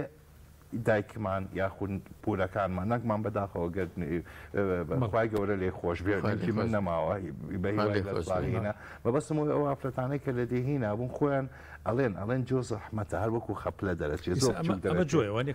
ئەمە بڕاستەکەی بەشێ لە گەنمیتیە ناڵێم ئەمەیان چکە ڕاستەکەی من جۆوەکو جناب ڕقترە تۆزەقترە هەندێک کەس ئەڵێن قاوەی کۆنی تێکەڵاو ئەکرێوانە و خاڵە تۆزێ ڕاستەکەی مەگەر لە دەرەوە قاوە کۆنەکە بێنن قاوەی کۆن ئاکرێتەوە هین ببێ ئەوەی کە بازەکرێ بەس ئەمە نەرمترە جۆ زوورەقە بێ ئەو تایبەتمەندەی هەیە ئیتر نازام ئایا ئەمە ینی با ناڵم ئەمەیان بیزادەوە بێ بەس مەبەستمەوەی ئەگەر لە ساحبی گەنمیشی تێ بکرێ هەر لە نانەگەرمەکە باشترە لەینەکە باشترە ئەمەی کە باز بکرێتەوەیە بەس ینی یەک ڕێنمایی هین ئەکرێ مەسان سەمون یاخونانی بازار هەندێک کەسیانی لەمانەوێ نەمانەوێ ڕەنگە حەزی لە نانی تیری نەبیان حەزی لە نانی هۆرامی نەبێ یان بەردەستی نەگات ئەو خاڵە هەیە مەسەن بەردەستی نەکات ئەکرێ سەمونەکە ناوەکەی نەخورێ نانی بازارەکە چوار دەورەکەی نەخورێ ئەمە بۆ کەسێک ئەگە کێشی زۆرە یاخود کێشەی وەرجی هەیە نەخۆشی شەکرەی هەیە ئەوەی شەکرەی هەیە هەمیشە پێڵێن ئەگەر کرا ئاردی جۆ بخۆ ئەگەر توانای مادی تەبوو ئاردی باەم لە جۆکەش باشترە باەم ئاردی باەم بەس ڕاستەکەی زۆر گرانەیە دوونان دوینی بچووکە کاتە 5,000 زەحمەتە بتوانێت ئەو کەسە بە بەردەوامی بخۆ و هەندێک کەسیش تامەکەی بەلاوە خۆش نییە هەڵبەت ئاردی گەرمەشامیمان هەیە بەس ئاردەکەی زۆر بە پێزە ناکرێ بەنان گەرمەشامیش ئەگەر لە جۆ باشتر نەبێت سوودەکانی وەکو جۆ وایە شۆپان لە وڵاتی ئێمە نییە بەس شۆپانی شەر بژاردەیەکی تەندروستە بۆ ئەو کەسانەی کە کێشەی گلوتینیان هەیە یاخود نەخۆشی گەنمیان هەیە ئێمە ڕەنگە چ ئاردی جۆ گەنم بۆ هەندێک کەس نەکەوێت هەندێک کەسمانەیە گلوتینی پێ ناکەوێت گلوتین جۆرەکە لە پرۆتین لە دانەوێڵەکانە هەیە هەندێک کەسێ نەخۆشی گەنمی هەیە هەندێک کەسێ حساسەتی بە دانەوێڵە هەیە ئەو کەسانێک کە حساسەتیان بە گلوتین هەیە یاخود نەخۆشی گەنمیان هەیە مەفروزە شۆپانیان پێ بکرێ بەس شۆپان هەمیشە کێڵگەکانیان لە تەنیشتی کێڵگەی گەنم و جۆوەیە بۆیە تێکەڵاویەک ڕوو ئەیە لە بینەکانیانە هەندێک کەس پیان ناکەوێت مەدژنی هەموو جۆرێکی شۆپان بێ شۆپانی ژانەوێڵێکی باشە بەزەوەی کە بینەوە سەرکرۆکی بابەتەکە ئەو پێما بێ باسیێمیمان کرد ئەو سەمونە حەجەرێ بژاردەیەکی باشە ناوساجی و کولێرەکەەوە بابەتێکی حەجەرەکە بۆیە باشە هەویری کەمترە ڕاستەکەی هەویری کەمترە کێشی کەمترە چوری نییە چور نییە ئەوە بەراورد بە سەمونی تر قسەی بەڕێستانیانی زۆر ڕاستە ئەویش بەس بە گەرمی هەمان کێشەی هەیە ینی ڕەنگە تا بیگەێنیتە ماڵەوە گەرمانجی ڕەمەزان نەبێ ڕەنگە دوان بخۆیت ئەبارەکەی بچووکە چکە لە یادمان ناچێ و کەسێک کە کێژی زۆرە و قەڵەوە عیبەنیە حەزی لە خواردن و چڵێسە ینی ئەوەنە خواردنی خواردووە کەمێک قەبارەی گەدەی گەورەترە ینی ئەمە عیبەنیە حەزر لە خواردن بێ عیبەوەی ئەتراف بە ئەوە نەکەی بڵێ من کاکە کێشەیەکم هەیە تێر نابم کێشەیەکم هەیە حەزم لە هەموو جۆرە خواردنیەکە ئەو کەساگە بچێ بیکرێ بە گەرمی بێنێتەوە ڕەنگە ئەو کاتە ینی بیخوات بۆیە پێڵی نانی تیری و نانی هەورامی لانی کەم زۆربەی ڕۆژەکان هەمیشە حەفتەکە با بکرێ بە 7 ڕۆژەوە 2 ڕۆژی بۆ بەدڵی خۆی شت بخوات 5 ڕۆژەکەی تر داینێ بۆ جەستەی بۆی نەخۆش نەکەوێ ئەم ڕێنمایانەی ئێمە هەموو هەڵپیشەکانمان بۆیە و کەسە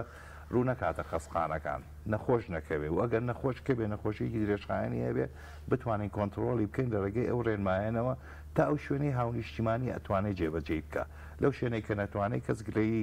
نە لە هاونیشتیمانیەکە نە ئیجباریشیەکەینیانی و ئەمە بۆ مەسەلەی سەمونونەکە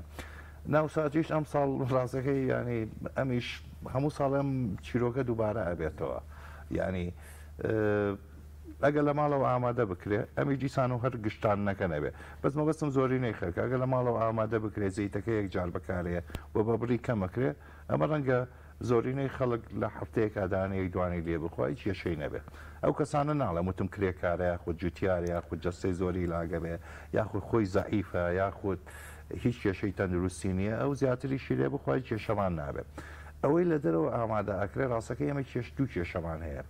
هەر خواردنێک سەرەکەی دانە پۆشتێ ئەگەر ئەوەیە تووشی بەکتریا و ڤایرۆس و شتی واوێ ئەوە هەمنیشتیمانی ئەزانێ خاڵی دووەمیان زەیتەکەیەتی لەو ڕۆژانە یەکی لە پرۆشیارەکان لە 6 ساڵ بێ پیاوێکی بەتەمەن بخوا هەزارە ڕستقیوە باسی ئەوەی کردوتی نازانم هەموو چەند ناوساجێک من ڕۆن زەیتەکە ئاگۆرم لەمە خاڵێکی زۆر باشە بەزەوەی کە ینی من نامەوێ ینی هیم بکەم تۆ ناتوانانی تاواکە بشوی وانە بەشێکی ئەمێنێتەوە لە زەی تاشتێکەیە پێوتە سمۆکینگ پوینت واتە ئەو بەستێک کە ئەبێتە بە هەڵم یعنی زەیتەکە ئەبێتە هەڵم بۆی ئەو جۆری زەیتەی کە بەکارێرێ بۆ ئامادەکردنی ناوساجی و هەموو جۆرە خواردنێک گرنگە ئەو هەندێک زەیتمانەیە ئەگە بێت و دەستکاری نەکرێت ریفاین نەکرێت بۆ نمونە زەیتی گوڵە بۆ ڕۆژە قەت نا سمۆکینگ پوینتەکەی کەمە زوو ئەبێ بە هەڵم ئەگە بوو بە هەڵم ئەو کاتە ئەگەری توشبوونت بە هەندێک نەخۆشی زیاکە ئەگەری توشبوونت بە هەوکردن زیاکە هەوکردن هەموو پرۆسەیەگەگرێتەوە ئەگەری توشبوونت بە هەموو نەخۆشیەکان بە تایبەت ئەگە بە بەردەوامی بە بڕێکی زۆری لێ بخورێ دەستەی ئێمە ئەمانە و هەموو بینەرێک و هەموو هاونیشتیمانیە کە ئاگاشی لێ نەبێ دەستی ئێمەوە نییە بە خواردنی لەقمە قازیەکیان پێ ناوساجیان شەشین یەکسە تووشی شەهرایی بین و تووشی شێرپەنجە بین و بمرین ئەمە تەڵاکومیە خۆراک بەشێکی گرنگە لە لایف ستایل بەس تەنیا بەشێک نییە ئەوەی لە خواردن گرنگترە بریتێ لە خەو قەول هەمیشە لە خواردن گرنگتر بووە لەگەڵ کەمی جوڵە و ئەمانە بەسمە بەسم وەیە بۆ نمونە ئەگەر ناوساجەکە لە ماڵەوە ئامادە بکرێت کارێکی تەندروستە و لە ماڵەوە ئەگەر هەر شتێک ئامادەکرا وازانم ساڵی پێشووی باسمان کرد ینی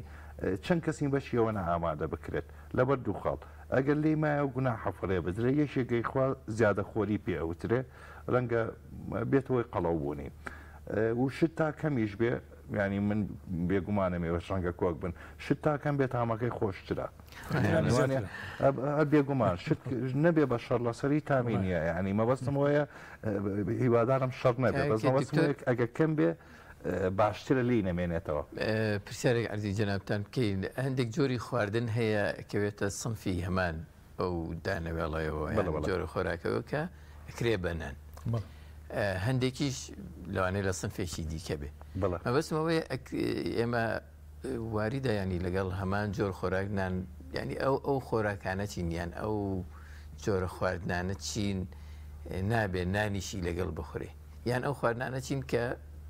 ئاساییە نانی لەگەڵ بخورێ ئەمە پرسیارێکی دروستە ئەکرێ ئەو پرسیارێکی دروستەوە زۆر جار ڕیاری مەسەڵەن هەندێک کەسمان هەیە ینی هەندێک نەخۆش یاخود کە پرسیارمان دیەکەن لە من نام بە برنجەوە خۆم ڕاستەکە گە تعمیم نەکرێ خۆی نابێت دوودانەوە لە بەیەکەوە بخورێ یعنی ئەمە ڕەنگە ئەو کەسە تەنانەت کێشی زۆر نەبێت لاوازیش بێ بەس پێڵم لە بریەوەی نانەکە بخۆی بۆ برنجەکە بە تەواوی ناخۆی نانەکە کرە بۆ ژەمێکی تر وی بڕێکی زیاتر برنج خۆیت لە بەیەکە و خۆی هیچ کێشەی تەندروستیت بۆ دروست نەبێ بەس بۆ بەجیا نایخۆیت یعنی ئەمە عادەتێکە کاتی خۆی بۆمان ماوەتەوە دانەوێڵەکان لەگەڵ مەسەن پاقلەمەکان هیچ کێشەی نییە مەساج کرێتەوە نان بەیان سەمون لەگەڵ نۆکاوابی خۆی ژەمێکی تەندروستە لە پاشیەوە کرێ پەڵپینە بەتر شێگیان نسکێنەیەک بخوات لەگەڵ نانی چیری بێ یاخود لەگەڵ سەمونیەکە بێ ژەمێکی زۆر تەندروستی شێکی زۆر زۆر باشە و ئامادەکردنەکەشی ینی هەمیشە ینی ئەمە ڕەنگە بۆ ئێمەی پیاوان بێ ینی ئامادەکردنەکەی ئێمە ئامادەی ناکەین بۆیە ئەو خواردانەی کە داوایەکەین و حەزمان لێ ئەبێ بیت لەو کەسە بکەینەوە کە ئامادەی ئەکات و قاپەکانە شەوەمانە ینی زۆر زیادە ڕەوی لەوەیان نەکەین چکە ئەو کەسی کە ئامادەشیەکات لە کۆتاییە ینی خێروشتی با بۆ بڕات بەس ینی ڕاستەکەی ئێمەش ینی یەک خواردنێکەوە بڵێن هینێکی تەندروستە لەگەڵ ماسیە بڵێن نەتوانی دانەوێڵەکان بخۆی لەگەڵ هەموو شیرەمانیەکان بێ ماز بێ پەنیر بێ شیر بێ لەگەڵ هێلکەیە چ بە کوڵایی بێت چ بێلکە و ڕۆم بێ ئەخورێ بەڵام لەگەڵ ئاماژەدان بە خاڵێک ئێمە دانەوێڵەکان لەو کەسانەی کە جۆرە سیستمی خۆراکییان هەیە و کولۆکارە بیاخودچی تۆ یان تاوات بی زمانە دانەوێڵە هەر نابێ بخۆن نابێ نام بخۆن ئەگەر بیخۆن تەنیا ئاردی بایەمە ئاردی بایەمی ژەمە تازەیە لەگەڵ ئەو جەماعەتی چیتۆ خواز و شتەکاندا ینی دروست کراوە چەند ساڵی ڕابردوو کە چیتۆ بڵاوبەوە بۆ بە ترێندێکی جیهانی ئەو کەسانە نابێ بەس ئەوەی لەگەڵ ساوەرە ڕاستەکەی ئەمەش ئەگەر نەخورێ باشترە ئەگەر کەسەکە بتوانێت تێر بخوە مەسان نەخواردنی نان لەلایەنەوە کیتۆیانی کە جەناو دامازت پێدان مزعافاتی نییە چوزانم خیارێکی دروستە بە کورتی یان تێبینی لەسرە لەگە چی تۆیانە ئەگەر بێت و نانخوا لە چی تۆ دەرەچی چی تۆ سیستمێکی خۆراکیە بریکە لە دووکردنەوە لە زۆر ئەبێ ڕێژەی کاربۆهیدریتی ڕۆژانە لە ڕێک خۆراکەکە لە سا 5 بێ لە سا 20 بۆ 25 یاخود کەمتر بە پێی جۆرێکی تۆکە ئەگۆڕێ بریکە لە پرۆتین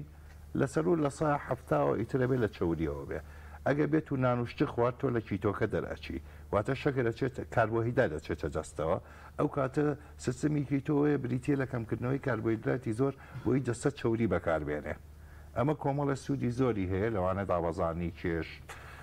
کۆنتترۆلکردنی هەندێک نەخۆشی درێژخایەن بەڵام بۆ هەموو کەسێ ناگونجە ینی بۆ هەموو کەسێ نەگونجێ نەدەست ئەیات یانی ئەمە هینێکی گرنگە لەگەڵ یا یعنی ئەوەی کە باسمان کرد وتمان لەگەڵ بڵێن دانەوێڵەکانە خوێت لەگەڵ ماسی لەگەڵ گۆشتا بە بژاوی ئەمانە بەس وتمان ئەگەر دوو دانەوێڵە بەیەکەوە نەخورێت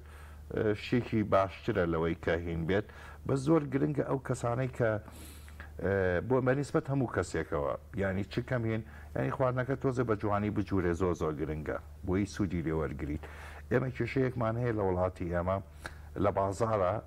دیارە ماوەی قەدەغە کرا سۆدا ئەکرایە ناو هینە و دوایی دەست پێکرایەوە ماوەی قەدەغە کرا و دەست پێکرایەوە کردنی سۆدە لە ناو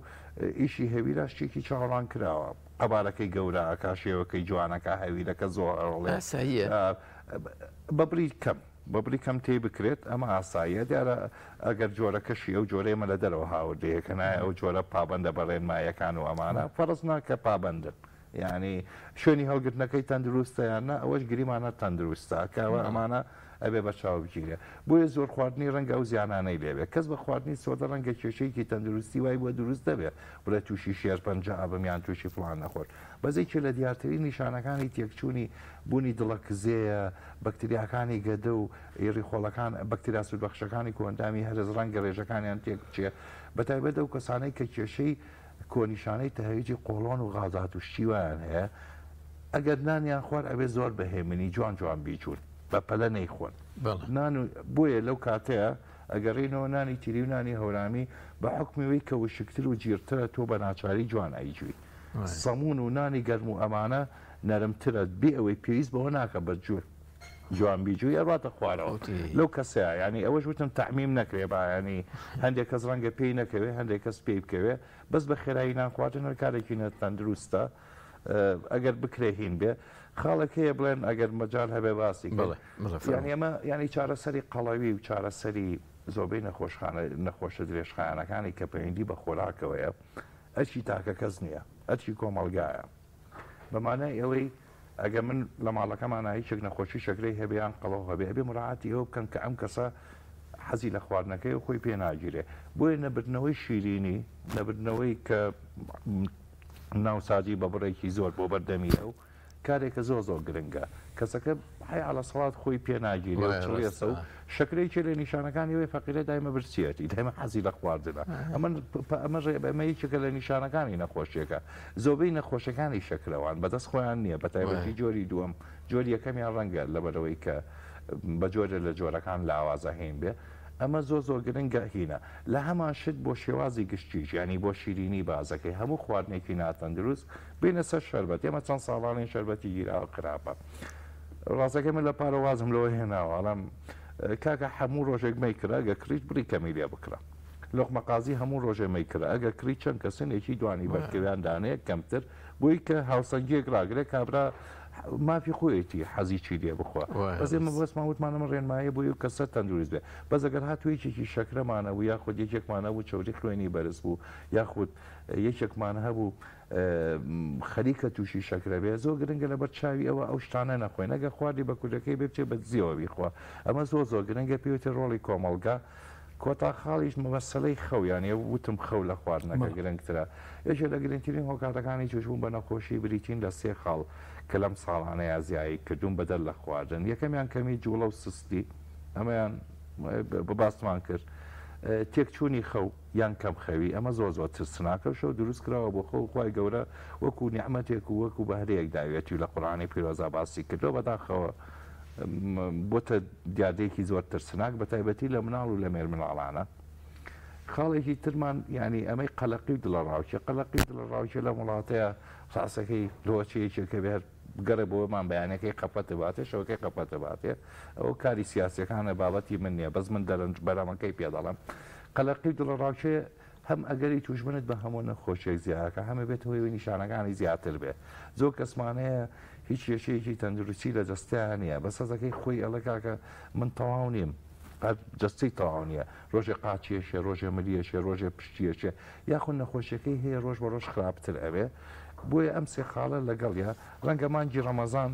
هەلێکی باش بێ بۆ کەمکردنەوەی دڵەڕاوچی و مامۆستا پیرۆزە بە ڕێزەی پێشتر باسی کرد یعنی بچێ بۆ مزگەوت قورئان بخوێنە بۆ کەسانەی کە ڕۆژوانن دیارە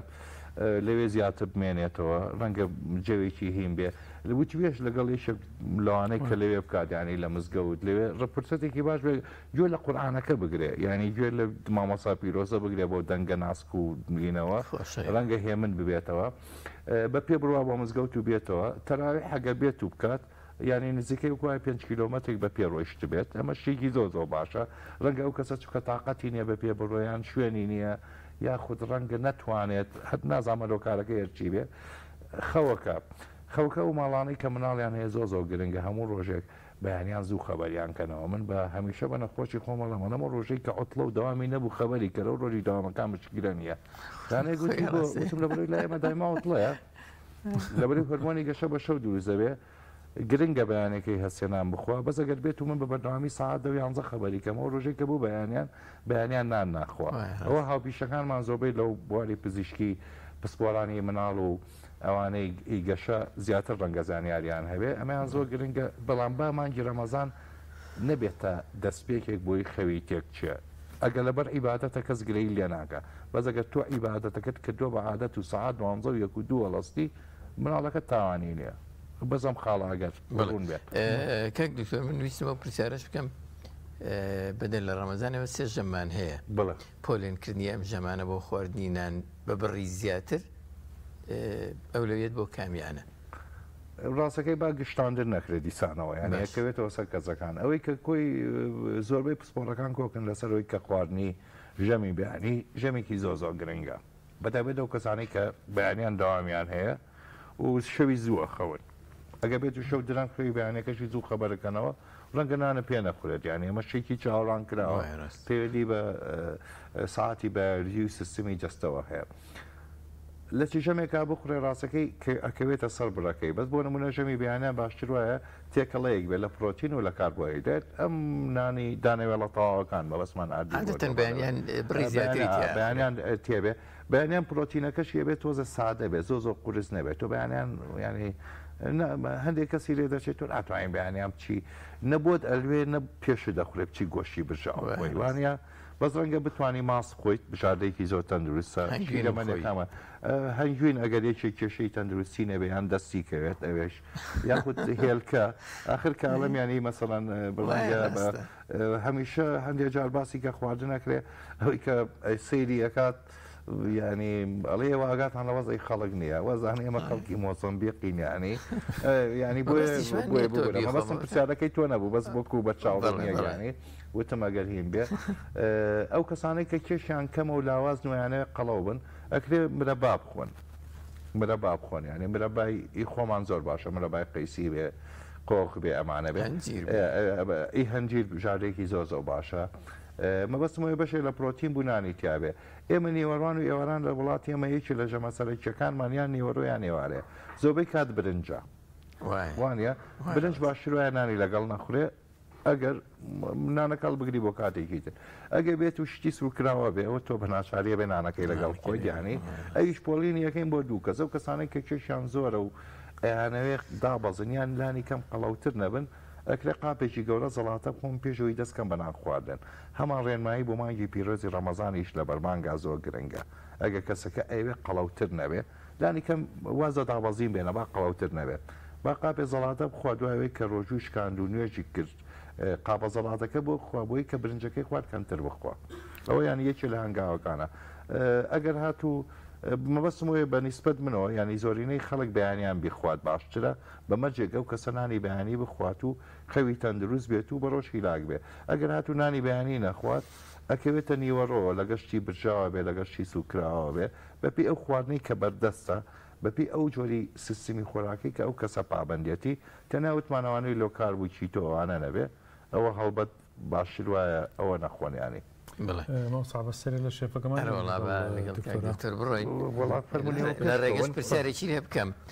کاک دکتۆر هەندێک کات بیستومانە نان سووتەها هەندێک جار ئەی سووتێنن یا ئەسووتێ لە تەنورە لەسەر ساجات بزانم ئەڵێ زۆر خراپە نازانم لە ڕۆزانستێکیشەوە هەر هەمان وڵی زۆر خراپەکەی چییە هەر خواردنێک کە گەشتەوە خۆناغە دوو زیانی هەیە یەکەمیان بەها خۆراکیەکانی یەفوتێ و ڕەنگە هەندێک مادەی تێکەڵاو بێ ئەگە زۆر بەکار بێنرێت ئەو کاتەوە باسەلام خۆش بیت ئەمی شەر ئەگەریەوە هەیە لە دوور مەودایگە بە بەردەوامی بی خۆی ئەگەری توشبوونی ڕەنگە بە هەندێک نەخۆشی درێژخایانی یەکێک لەوانە ڕەنگە شێرپەنجە زیاد بکات بەس یەکلایی نەبووەوە من ئەگە بچم ئەو نانە سووتانە بخۆم تووشی ئەوە بم بەزیانی بە وردی بڕین بەس ئەگە بە بەردەوامی بێخوا چکە هەمومان بە مناڵیش بێ ئەمانە خۆمان ڕەنگە بە تایبەتی خوارد بێتمان و ێستا شەندێجا لە نانەوە خانەوشتی واگە خۆت بیکری ئەگەری بەدوایە ئەی خۆی زیاتر ببرژێ باشتر نییە کارتۆرنان بەڕاستەکەی خۆی پلەی گەرمای برژان و شەکەی پلەیەکی گەرمای دیاریکراوی هەیە تاوەکو زیاتر ببرژێ و ئەمانە ئەگە بێت و زۆر ببێت ئەویان هەمووی کەوتۆتە سەر ئارەزوهێنی شخصی جیاوازێکی زۆری وانە ڕاستیەکەی جیاوازەکەی وانە ئەوەی کە جیاوازە لای ئێمە بۆنەکەیەتی تاوەکو کەمتر برژێ بۆنەکەی ناخۆشترە تا زیاتر ببژێ بۆنەکەی خۆشترە بۆنی هەمومانیان ئێمە زۆر باسیە و کراوەڵی هیچ نانێ بەقەدەوە نانە گەرمی دایکم بۆنی خۆش نییە و ئەمانە و وە هەمیشە کە نانی گەرمیان سەمونی گەرمە ڕۆی بێ ئەوەی بتەوێت کۆمەڵە یادەوەریت ئەگەرێتەوە بۆیە ڕەنگە حەزیشمان زۆر لەوانەوێ دیار ئەمە پەیوەندی بە هینی کیمیاوی هەوەیە نزیکەی کۆمەڵە کالێکی کیمیاویە ڕوئەیات بەس مرۆڤ بە تایبەتی وڵای زۆربەی لە وڵاتەکانی دەرەوەش من بینیومە هەمویان بازەکان کۆکن لەسەرەوەی کەنانەی کە کاتی خۆی خواردویانە هیچ نانێک پێی ناگاتەوە یانی ئێساش بۆیە ئەو یادەوەریە ئەهینێتەوە هەر باسی کولێرەیەکی گەرم کەینە دەقێ ناڵم ئەگە بە ڕۆژوبی حەزر لە دار ینی کەباب لەبەر دەما بێ شێ بڵێ ئێسا کولێرەیەکی گەرمی ئاوا بێ یان ناوسازیەک یەکسە بۆ نەبووەوە بۆیە تا گەرمتر بێ پلەی گەرماکەی بۆنەکەی خۆشتر کای شێف نەریمان چیمان هەیە ئەمڕۆ ماشتێکی کولەکەمان هەیە بە مریشک بە ماس کردومان دەریکەمە دەرەوە بەسەرزانم باکە ماسەکە من گوێم لێ وتی ئەەکەن ئەم وابزانام ئەم ماسە جاران نەئەکرایە خۆراکەوە لەبەر بۆ تامەکەیەتی یاخود کاک دکتۆر ئەمە کردومانە بە سۆسێک ئێمە پێشتر گرتومانەتەوە بە ئاوی سارد کردومانە بە دوای گەرممان کرد و کردمانە بەسەر ئەم ماشی کولەکەیە جوانتر دەرەچێ و تامی خۆشتریشە بێت بەڵە ئەمیش ماشیەکەمان ڕێرە جەنابێت زۆر باشە چی ترمانەیە سوبێکی فاسوولای تەڕمان هەیە لەگەڵ کولەکەیە و قارچک کاک دکتۆر وڵی زۆر باشە بەزیانی وەکو پێشتر وتم ینی ئێسا ئەگەر بڵێن ئەوەی کە بڵێن ئەوە نەباس کراوە ڕۆژەکەت بەدەنجێ خورمایە خۆ پەرداخێک هاوەشکێنی دوایەوە یەکەم جا بە سوبەکە دەست پێ بکەی هەموو پاقلەمەنیە سەوزەکان چلۆبیا بێت پاسۆلیای سەوز بێ چه پاقلەی سەوز بێ ئەمە بژاردێکی زۆر تەندروستن چکە بڕێکی کەم کالۆریان تەیە بەس دەوڵەمەندم بە ڕیشاڵ لە هەمان کاتە ئاوێکی زۆری تایە و ئاسانتر هەز بیانی هەرز ئەکرێ سەرەتا بەس مەگە زۆری لێ نەخورێیانی بۆ کە بڵێن ئەمە دیارەکە ئەوە نە زۆری لێ نامێنێت زۆر بێ یەکی قابێکی کەمی بەرزەکە دواتر ئێنە سەر برنج و شتەکان ینی ئەگە زەڵاتە هەبواە نازانانی ئەمە وەکو زەڵاتە ئەوان زەڵاتە بڵێ چکەویان وەکو زەڵاتە ئەو میوەیە ئەوان زەڵاتەکە ئەو کەسانەی کە بیانێ قەڵەو نەبن یاخود هین بن بیانەوێ کێشان لاوەزێ زەڵاتەکە بخوا بێتە سەر قاپە ڕئیسیەکەمان کە بریتە لە بریانیەکە و لە ماشیەکە ئەوەی لە وڵاتی ئێمەیە هەڵەیە بۆ ئەو کەسانەی کە قەڵەون و کێشیان زۆریان شەکریانەیە برنجەکە چەند بێت تا برنج مێنێ شلەی پێوە ئەخوات خۆی لە ڕووی زانستیەوە ئێستا ئەڵێن ئەڵێ قاپەکە بکە بە سێ بەشەوە دوو بەشی شلە بێ بەشێکی برنج بێ بۆی کەمتری لێ بخوا مانەوەی نەمانەیە و برنجەی کە زۆر تەندروستە بریتە لە برنجی بۆر یان برنجی قاوە یان برنجی زەردەوە نێ هەر هەیە خۆی لە کیسەکەی هەزەردە ئەوە هەش بێ بەخۆ حەزکە نایخوا با بە ڕازگۆیی بڵێن ماڵی هەمە کڕیمان فڕیان هەروچیان جارێکی تر شت مەکڕەوە ئەوەی پێوترێ برنجی بایعی چۆنە لە کەم خانەیانە برنجی بایعی سامانە من بەسمەوەی لە باشەکەیان لە زۆربەی بە حساب ینی ئەمە بەسمەتیە بەسمەتیەکان زۆر جیاوازیان نییە لەگەڵ برنجی سپی تەنانەت برنجی درێژ و برنجی دەنەکوت و ناوەندی لە ڕووی کالۆریەوە زۆر فەرجیازێکی ویان نییە یعنی ڕەنگە ڕێژەکەی ئەوەنە نییە کە زۆر هیم بێت چکە برنجی خڕ زیات کەمتری لێ خوێ بە ماوەیەکی زیاتر لەگەدە تا ئەمێنێتەوە برنجی درێژە بێ زیاتری لێ خۆی کە کۆیەکەیتەوە کوە هەر ئەینی شتت کرد بێ ینی وەکو وزە ئەڵێم وەکو وزە بەڵام برنجی قاوەیی وەکو دانێوێڵە تەواوەکانە ینی بە تەواوەتی توێکلوشتەکەی لێنانی بەس دەوڵاتی ئێمە کەمەی خۆن برنجی کوردیە چێتە خانەی برنجی قاوەی و بۆرەوە هەر برنجی کوردی خۆی برنجی کوردی ئەسڵی بۆرە بەس ئەو جۆرەی کە لە وڵاتی ئێمە هەیە فێڵ و شتی تێکرێ هەندێ من زانیاریم هەبێ بەخوا ئەوەنە برنجی کوردی بەرهەممان نییە کە بە بەردەوامی لە هەموو شوێنێکە بێ ئەوە نەمان نییە بەسم بەس ئەو خاڵە بوو زۆر دەختی لەسەر بکەمەوە ینی دوو بەشلەکە بێ و بەشێک لە برنجەکە دیارە لە مانگی ڕەمەزان ئێمە باسی مانگی ڕەمەزان ناکەم ینی بەس من بۆ بەربانگ چکەوتم لە بەرنامەکەی ئەو لەوێت بۆیە ئەو کەسە ڕۆژۆکەی بگیرێ ینی زۆر گرنگە ینی ئێمە گرنگی بە حەزی هینەکەش بێنەوە ڕەنگە ئەمە شێفەکە لەشی ساق بێ ئەو ئەزانێ ینی خواردن و هینەکە حەزی لە چییە ڕەنگە ئەم سیانەمان هەرێکەمان حەزمان لە شتێک بێت تۆ بەڕێزت حەزر لەوە بێ ماحشەکە من ێستا پیاز زۆر بەسوودە بەس خواردنێک پیازی تیاابێ بەداخەوە ناتوانم بیخۆم هەر حەزم لێ نییە بەس ڕەنگە زەردەکە ڕەنگێکی زۆر تەندروستە ئیتر ئەمیشان ئەم هەموو کاتێک تەماتە و خیار و هەموو سەوزە و هینەکان زۆر گرنگە لە مانگی ڕەمەزانە بە تایبەتی لە نیوەی ئەخیرا چکەیتە بەرەبە لە برسێتیەکە تۆڕاییت ئەکەوینە تونیەتیەوە پلەی گەرمان تۆزێ بەرزەوێتەوە ڕۆژی ژرێشتر ئەوێ هەر جەستە دوالێ بۆیە خواردنیە و سەوزە و میوانەی کە دەوڵەمەندن باوە زۆر گرنگە بۆی بە ڕۆژ وشک نەبیتەوە چەند پەداقا و خۆیتەوە لە کاتی پاشیەوە کاڵستی تونی تەڕاستیەکەی بەزەگەر بێت و قاپێ زەڵاتە بخۆی بە هەماشیەوە لە کاتی بەربانگی شاگە بێت و بڕێکی زۆر ئاو بخۆیتەوە ڕەنگە ئەو خواردنەیە خۆی بە جوانی سوودی لێ نەبینیت یعنی دەقاودەق بۆی وێنەکە ڕوون بێ ئەگە زۆر ئاو بخۆیتەوە گەنا خواردنەوە لە کاتی خواردنە هیچ یەشیلکی وا تەندروستی نییە بە زۆر لێ خواردنەوەی دروست وایە کە خواردنەکە تاو کرد ئاو بخۆیتەوە ئەوە سونەتیشیانی بەزمە لایەنی تەندروستیەکەیەتی ئیتر نازانام چیتر هەبوو ئەم بە حاڵاتانە دیارە بژاردەیەکی زۆر باشن ئەگە بکرێت لە ماڵەوە لە بری خوێ ئەمانە بەکاربێنن خوێ ئەگە بەکاری تە ناکەمی بەکاربێنێت چکە بتێوێنێتەوە هەندێک خواردنە بێ خوێی تیاابێ هەندێک کەسمانەیە ڕەنگە لەگەڵی ڕاهاتووە بەزەو بە حالاتانە هەرێکی دیژەوەکسانێکی تیا و یارمەتی جەستە ئايات یەکەمیان بەهێزکردنی بەرگری جەستە لەگەڵ هەرێکی سوودی هەیە شان لەگە شەکرە کۆنتترۆلکە یەشیشان ڕێژەی هۆکردنی جومکەکان کەم کاتەوە بۆ کەزانە گرنگە کە نەخۆشی ڕۆماتیزمیان هەبێ ڕۆماتیزمە زۆر باوانێ بە سۆفانیان هەبێ یاخود کێچەی فەقەرات و شیویان هەبێ بە تایبەتی لە خانمانە هەم زەردەچەوە و هەم ئەوانەی تر نازم ئەوە ڕۆزمارە بەڵێ ئەوە شەر زۆر بەسوودە پێشتر ڕاستەکەی ئێمە نەمان بووە ینی بادانەوە بنێن ینی کە جی من موالیدی هەفتادوم بەخواشتی وامان نەبوو ینی نە هەبووە بەکاری بێنین نە ئەو کەشێک نەبوو بێ با بەڕاستگوۆی بڵێنی ئەمانە شتێکی تازان بۆی ئەگە باسیوانە بکەن ئەم بەڕێزانە باسی بکەن ینی هین ئەوە بێت ڕازانەوەی خواردن دیارە بۆ تەرەفی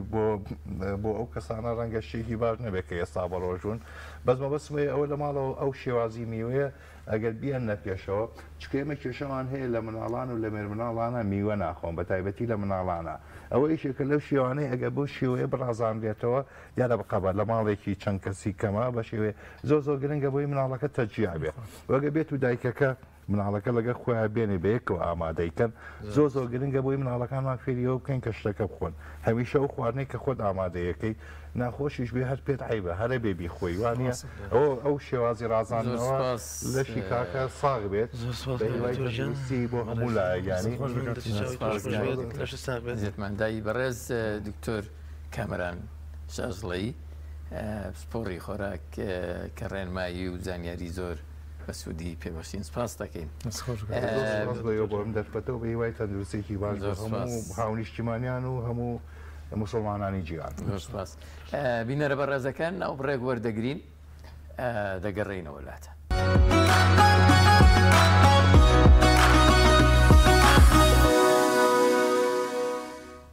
بینەرە بەڕێزەکان بەرە و بەربانگە چین بەرە و کۆتایی 15 ڕۆژی مانگی ڕەمەزانی پیرۆز دەچین بەرەو کۆتایی ئەڵلقەی ئەم جاری بەرنامەکەشمانە چین ماوەتەوە چەند گفتوگۆیشی کەم لەگەڵ کاکشێف نەریمان و دوای چینە دوایین بڕگەی بەرنامەکەمان کاکشێف نەریمان ئەوەندەت خۆراکەکە و خواردنەکە ڕازاندۆتەوەی تر وەکۆڵێ هینی کردووە زیاد لە حەزی خۆیان زیاد لە ئێستا تەواو خوانەکە ئامادەیە خوانەکە ئامادەیە بەڵێ هەمووی ئامادەیە و جایزە ئێستا تەواو برنجێکی بە بریانی و بە بریانی و کولەکەی مەحشی و کولەکەیەکی مەحشی و بەڵێ بە مریشک لەگەڵ سوبێکی فاسفۆلیا و کولەکە و منە مێوە شتێک بڵێم کاکشێف ئەمە لە ڕووی تێچوونی شەو لە ڕووی مادیەوە زۆر ناکەوێت بەس ڕازێنراوەتەوە تەرتیب کراوە یعنی ئاوا کە سەیریەکەی تۆ پێت وایە ئەمە پارێکی زۆری تێچێوان نییە ئەو برنجەی کە لە هەموو ماڵێکا هەیە لەگەڵ هەندێک سەوزۆ میوەتەوە زیاتر سەوزۆ میوەکەی ڕازێنێت و اینجاڵین کە ڕازانەوەکەش تەرتیبی خۆی هەیە ئەنا ئۆکوپارەکە نەخێرشی وای تێناشێت شێوازی خواردنەکە گۆڕێژی هاتەکاتەوە جوانی ئەبەخشێ نمونەیەکی تر پێشکەشەکەوە نییە ڕاستیانی تۆ ئەگەر تێ ناسام شتیا زیاترە بێت ئەمنانە مەسن تۆ چاوە بەماکەوێت ئەم شتە جوانان نبینیت شتیا زیاتر بینەرەکان دڵنیاکەینەوە ئەم جۆرە خواردنانە بۆەوە نین کە ئەوانیان پێ جۆرێک لە ئەو بکرێیانی داوای لێبوردنیشیان لە یەکەین بەڵام دوجار ئەمە جۆرێکە لە ڕێنمایی جۆرێک لە فێرکاری جۆرێکە لە پیشاندان جۆرێکە لە بەخشینی بیرۆکە بە خانمانی بەڕێز بتوانن سود لە کاکشێف نەریمان وەربگرن بۆی بە جۆرێکی تر سفرەکەیان بڕازیانەوە بە جۆرێکی تر خواردنەکەیان پێشکەشکەن ئەوان هەر عزیەتە کێشن ماندووە بن بەس ماوەسا بەسەر خوشکان ئەفرەتانیشانی بەڕاستی دیقەتیان زۆر وردە لە ماکایسە ینی سەرنج بەنە ئەوەی کە چۆن ئاماداکرێک سەریکەن جوان دەریهێنن کاشجان ئەمە کارێکی ئاسانی ئێستا بۆ منە هەر لە توورەوە بگرێت تۆ تا تەماتە و تا جێزەر و خێر ئەمانە هەموو ڕازانەوە بێ کەلەرمی مۆر مەسەکەرمی سوور ئەوانە کەلەرمی سپیانی زۆر بیبەر ینی ئەم بیبەری ئەمە بیبەری ئەلوانە ئەمە قارچکە مەسەن ئەو بەگو شێوازی قاچێک دروستم کردو ئەم توورە بڵین بە شێوازی زۆر دروستەکرێت ینی شێوازی زۆر ڕازانەوە تر من هەر ڕۆژەوە بە شێوازێک بۆ شێوازی ڕازێنەوە خوانێکی زۆر جان و ماڵێکە لەمە زیاتر هەبێتستان خۆش بێت دوایین بڕگە بینەرە بە ڕێز و خۆشەویستەکان وەک ڕۆژانی ڕابردوو کاکشێفاتێ نزا و پاڕانەوەکانی ئێمە و خۆشیانەوەی کە داواشی لێکرێت لە دەرەوە ئینشاءڵڵا بەرزەکاتەوە بۆ لای خۆی پەروەردگار بەڵکو خۆی پەروەردگار لەویش و لە ئێمەشی وەربگرێ ئەوە نزاکانمان گیرا بکەوە عاقبەت خێرمان بکە ئەو بە تایبەت بۆ مسڵمانانی غەزە کاوان لە معاناتێکی زۆر زۆرە دڵمان ژانەکە بەڕاستی بۆیان نیگەرانین بۆیان بە حەسرەتین خۆی گەورە بە گەورەی خۆی سەرکەوتنیان پێ ببەخشێت دەربازیان کە لەو نەهامەتی کەتی کەوتوین و زاڵمان و ستەمکاران لە نێو بەرێ و تێکیان بشکێن کاکشێخ فەرمونون دوا بڕگەمان وڵا هەر پێشنیارەکەی کاگاریان بە جنابە بڵێم چەند جارە حەزەکات کە جنابە تەشریفەری بۆ دوعاکان و من لەم مەنتیقەیە بمێنمەوە لێرە هەندێک دوعام کرد لێرە هەندێک دوعام بۆ کرد ئەوە لەبەر ئەو بوو لەبەر ئەو بوو ئەو تۆزە دوعاە بەسە و بۆی خۆ بکە قبولی کاگەر دەستە خۆش بێ باشە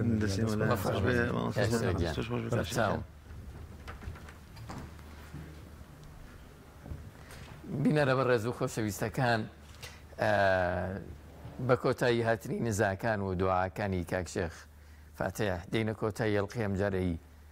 بەرنامەکەتان سپاس بۆ میوانە بە ڕێزەکان سپاس بۆ ستافەکەی کاک ئاریان فاتح کە زۆریشی جوانیان کرد سپاس بۆ کاکشێف نریمان کە خوانێکی ڕازاوی پێشکەش کردوین بۆ بینەرە بە ڕێز و خۆشەویستەکان کە لەگەڵمانە بوون تاڵقەیەکی تر پێتانەگەینەوە شاد و سەرفراز و سەرکەوتوو بن. بسم الله الرحمن الرحيم الحمد لله رب العالمين والصلاة والسلام على سيدنا محمد وعلى آله وصحبه أجمعين ربنا آتنا في الدنيا حسنة وفي الآخرة حسنة وقنا عذاب النار ربنا إننا آمنا فاغفر لنا ذنوبنا وكفر عنا سيئاتنا وتوفنا مع الأبرار رب اشرح لي صدري ويسر لي أمري واحلل عقدة من لساني يفقه قولي. يا رب العالمين، يا أكرم الأكرمين، يا غياث المستغيثين أغثنا، عافنا فاعف عنا، وعلى طاعتك وشكرك أعنا، وعلى الإيمان والإسلام توفنا وأنت راض عنا. يا معبود يا موجود يا مقصود يا حي يا قيوم برحمتك نستغيث. يا ربي خواهی کیان ایمان من سلامت بکە، عفو من کەولێمان خۆش بە، ئیمانداریەکی ساغ و سەلامەتمان پێ ببەخشە، دینداریەکی ڕاساڵمان پێ ببەخشە یا رب. یا ربی خوایە دینداریەکمان پێ ببەخشە، تێکەڵ بە هەوا و ئارەزوەکانی خۆمانی نەکەین، تێکەڵ بە ڕق و تووڕەیەکانی خۆمانی نەکەین و بە دینی بزانین، تێکەڵ بە حەز و ویستە دنیاییەکانی خۆمانی نەکەین و بە دینی بزانین.